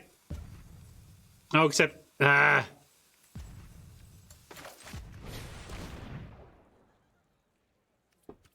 except now I can't gain more life because I did that. It's the hourglasses that got me, but I'm trying to figure out... well, we do this, and then I think we're still just dead, right? I think we're just dead. But I should have held the blood because I could have continued to get... like, if we're off by 2 life, I just played hasty because of the hourglasses. I think if we had held this in hand, we effectively have 2 more life, and we're at a virtual 9. And 9 might have been the difference, whereas 7 is not, which would really stink. But we're going to send in anyway. That's what we've got. They have 2 blocks. Chump, chump, take 1? I don't know why is this... yeah.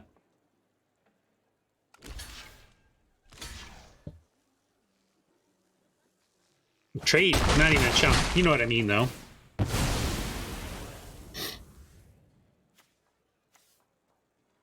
We should absolutely have looted it. I acknowledge that I played the fountain out of panic. I was down to just a sliver of time. If I hadn't done something, it would have passed the turn on me. So you can blame this one on my streaming / slow play / clock management. I really think we had a crackback for the win if I had more time to work with.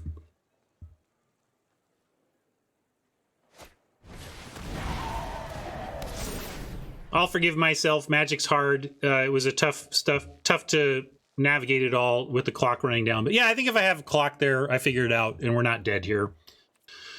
So that's a bummer. You got it, Oppo. You just swing now. That's how it works. You're gonna make me scoop? You just... I mean, I'm out of cards. All right. There you go. Good work, bud.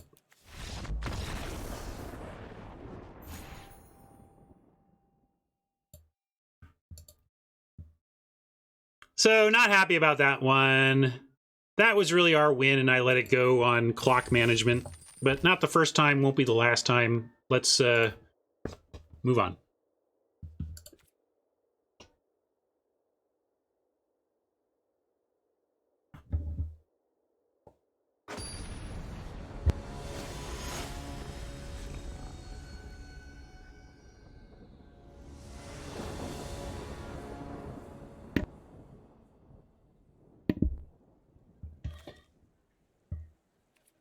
Okie.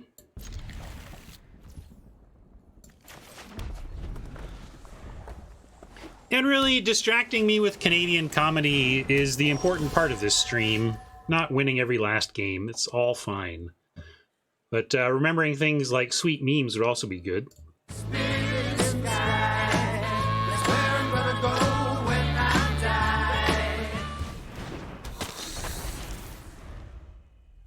Lantern Bearer kind of perfect as a play in response ahead of my Bloodcaster.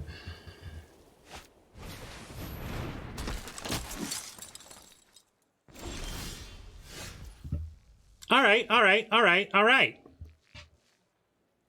We're going to go Desperate Farmer this turn, but I like Epicure Mind Leech Ghoul next turn to flip it. And then that'll give us some blood tokens if the Bloodcaster is still around.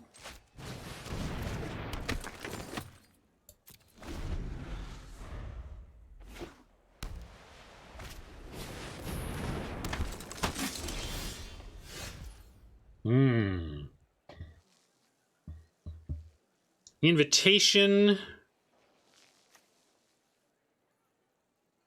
Yeah, let's just do the play. I'm going to Epicure and Ghoul. You could make an invitation to draw a card, try to find our land, but not going to change the plan.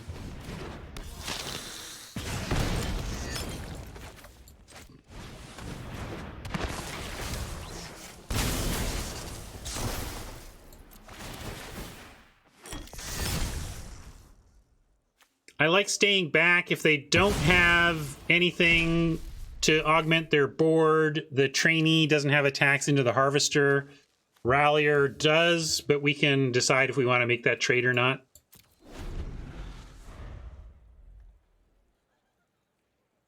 Do have Courier Bat Wedding Invitation guessed, so we can also let something go here and know we can get it back.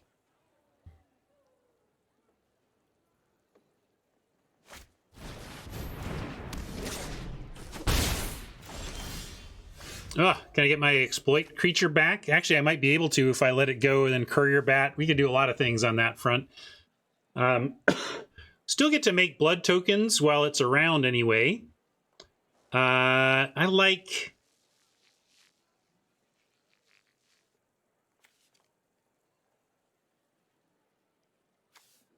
Send Harvester and just play Courier Bat and get it back.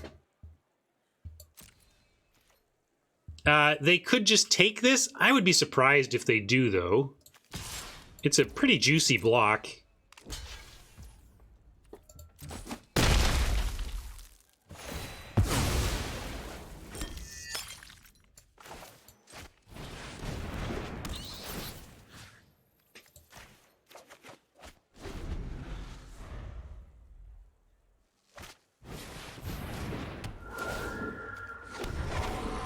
A lot of pesky one-power flyers against my my Bloodcaster, but kind of funny that they put the imprisonment on the Bloodcaster on a creature I wasn't attacking with, and it's still doing everything good that it was doing before. Could hypnotist? Nah, I can't hypnotist and send any. We're going to farm and swamp, I think. Although Blood Hypnotist, yeah, we can farm and then hypnotist next turn potentially.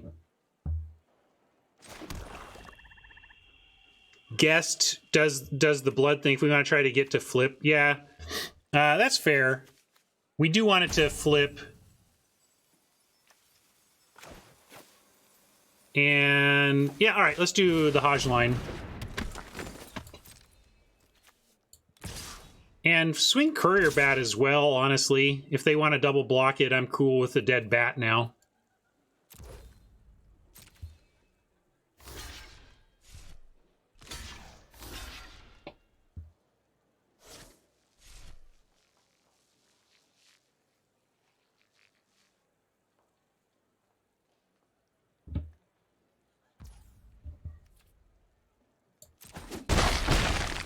Looks like we racing.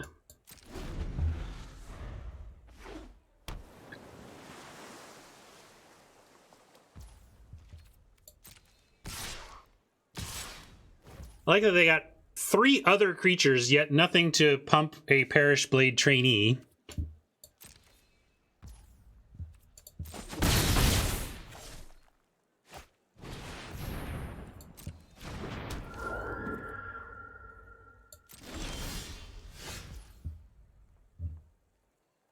Now I like, let's see, Hypnotist, make Ancestor not be able to block.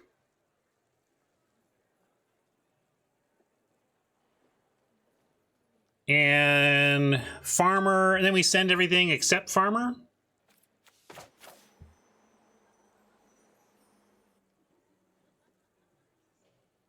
Taking away blood as we're trying to get to 5 is not maybe the best, but what's our other choice? I guess we can play Wedding Invitation and drop Guest.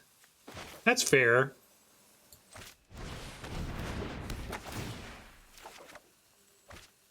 All right, so we'll now do that. Play a second Farmer. Although, I'm going to play the Guest. I really do want to get us to 5, so I'm going to play the Guest. But I can do that after combat, I think. If there's going to be combat, I'm going to send the Bat, but not the Ghoul, unless... Well, we could play Farmer and really press them to see if they want to block that Ghoul or not. I'm going to do it. I'm doing it.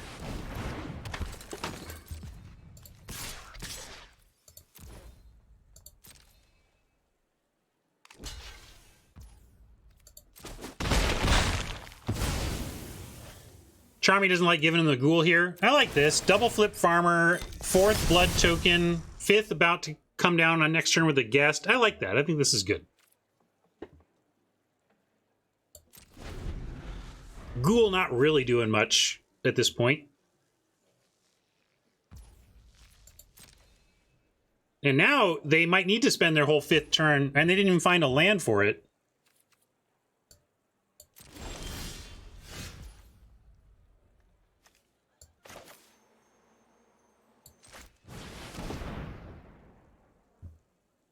As you said, was it you or somebody who said it? If they spent their whole 5th turn exiling the Bloodcaster, probably solid for us anyway.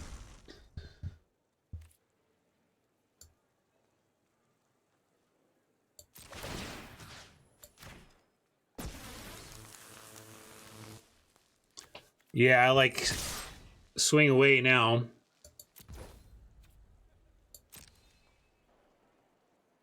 We take all their creatures to kill all our farmers.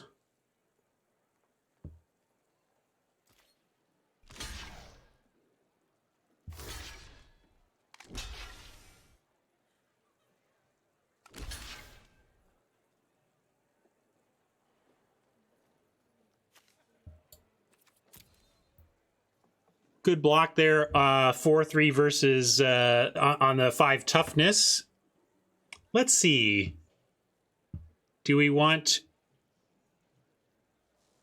I guess we just want the dead ancestor. Again, let them... Yes, they get a aura or whatever, but they got not a lot of mana to spend on getting out of this. So we're just going to try to overwhelm their resources with aggro.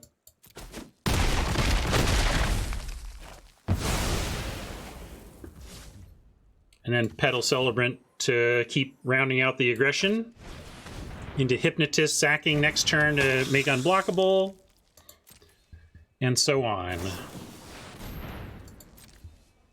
So yeah, now it feels like they're, once again, great, you're going to find your 5th land. Are you going to spend your whole 5th turn turning off my Bat assembly line? If so, that's just great for us.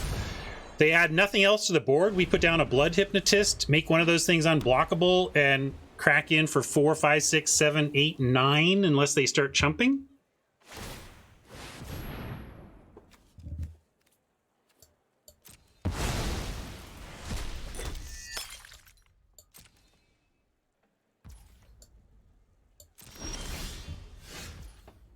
Yes, indeed. Yes, indeed. It's funny, we have a, I guess we've already used our Epicure, so we will play to the Blood Fountain in the deck and do it this way.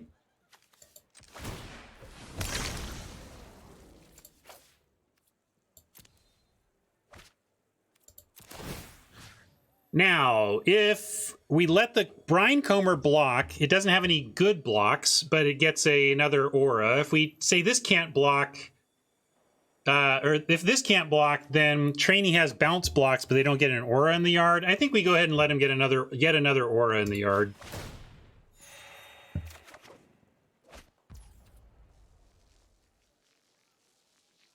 And no need to use the wedding invitation yet. I think we let him make a block here because it's not lethal, right? 4, 5, 6, 7, 8, 9. Not quite lethal, so let's let him block.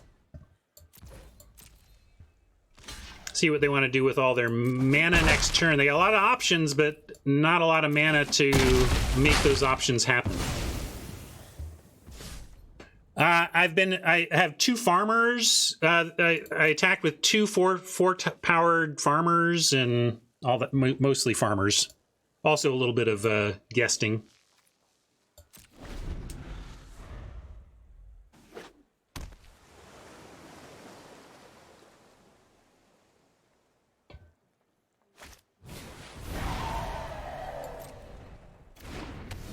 That puts 2 creatures out, and then another one does a third. So I can see where they're maybe heading towards just trying to get wide on blockers on the fewest cards possible. But at 6, we're still looking good.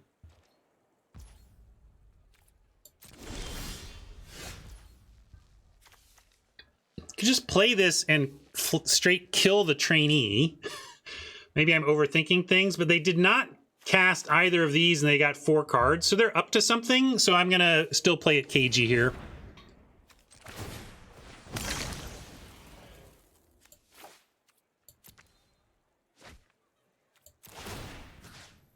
But I think I like making them put the trainee in front of something if they want to stop any damage here.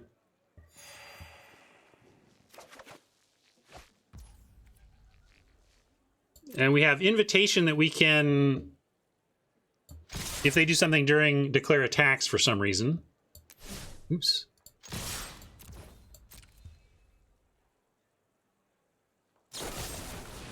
All right. Kind of expecting something like that, but that's fine at this board state.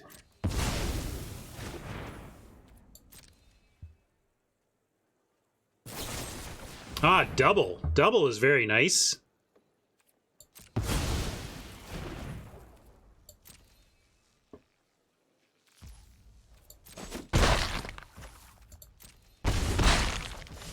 But now we have good reasons to just pitch this land again and try to find additional action,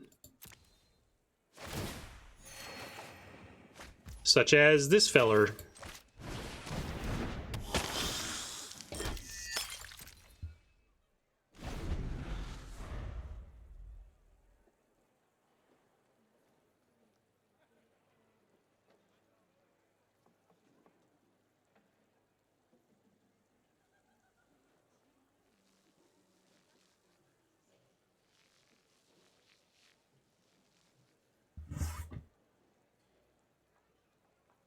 They could get a little bit of life back. This doesn't add power. This does. So they could get as much as 3 points of life link back. They could be at a virtual 4.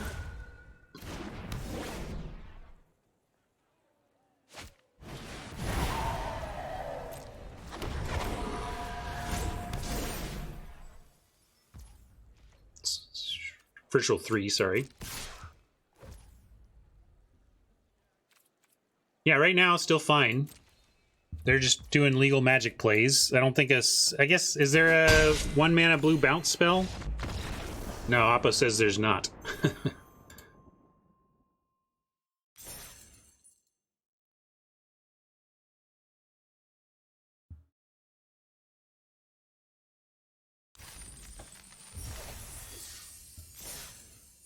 Right, only for their own.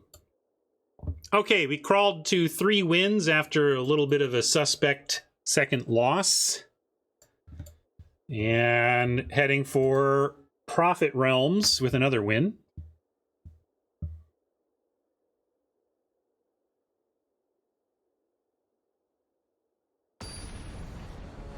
Hey, John, good game. We just kind of took advantage of your low mana and just press. Just press till he's dead. Saying he's because you showed up and said hello as John. Going ahead and reading mail into that name.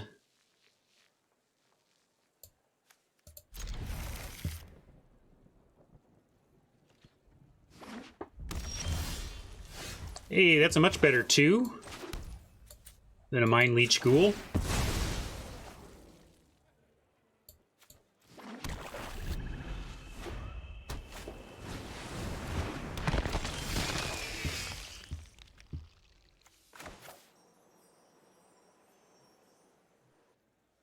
Well, you did what felt right at the time. If you'd pulled the land you needed, you would have felt like it was great. Great choice.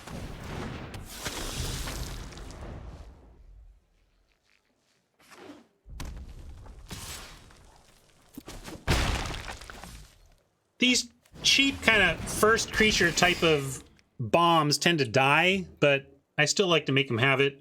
Although in this case, we keep getting, yeah, tends to die, as said. Unfortunately, it's going to die and not even be around for getting back. Maybe I'm going to Mind Leech Ghoul them and sack the Bloodcaster just so that eventually we can even get it back. And then if they want to, maybe that's fancy play a little bit. Because I could also just play the Ghoul and then we have 2 creatures.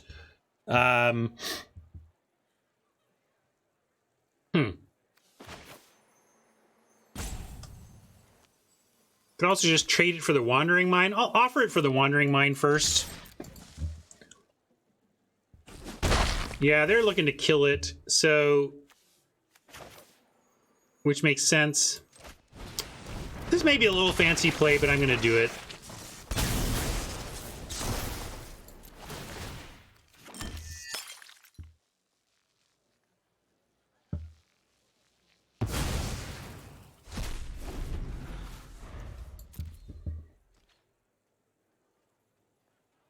If we find land, we can play Gluttonous Guest and start to block.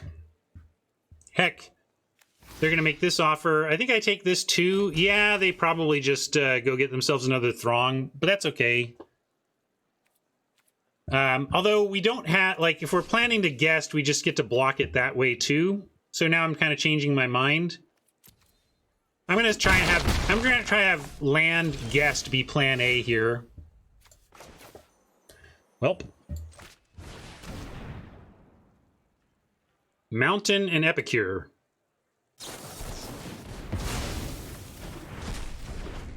All right. Well.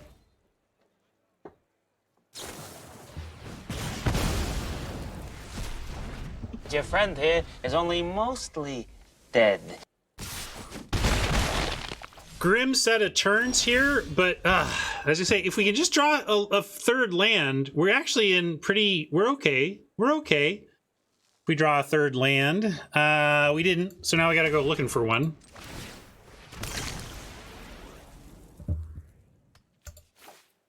Just pitch our most expensive card here.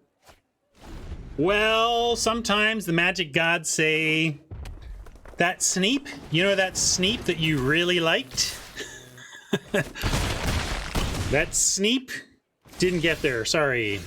Sorry, buddy.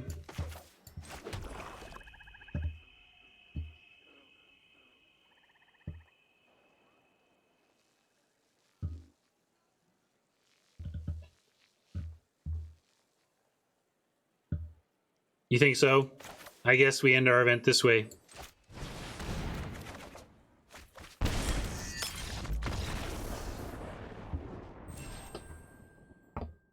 Where are we going? To Neverland.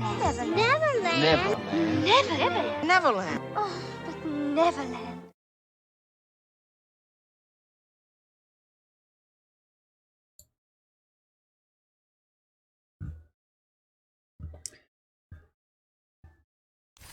Well, given how I played that time-crunched game, I'll take halvesies here and not complain.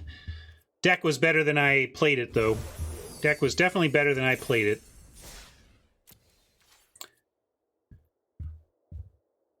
Good times, though. Always fun to draft with you all. Thanks, YouTube friends, for hanging out. Sorry about the tough loss there, but we had some good games with a good deck, and the format has held up nicely despite the bomby nature. No No mega bombs intruded on our fun that time. We had the 2-drop flyer that's pretty bomby, but you know what I mean when I'm talking bombs in this format. I'm like, well, we're just dead, right? No, we're just dead bombs. Just some good Magic cards and had fun. Can't ask for much more than that. Thanks for hanging, guys.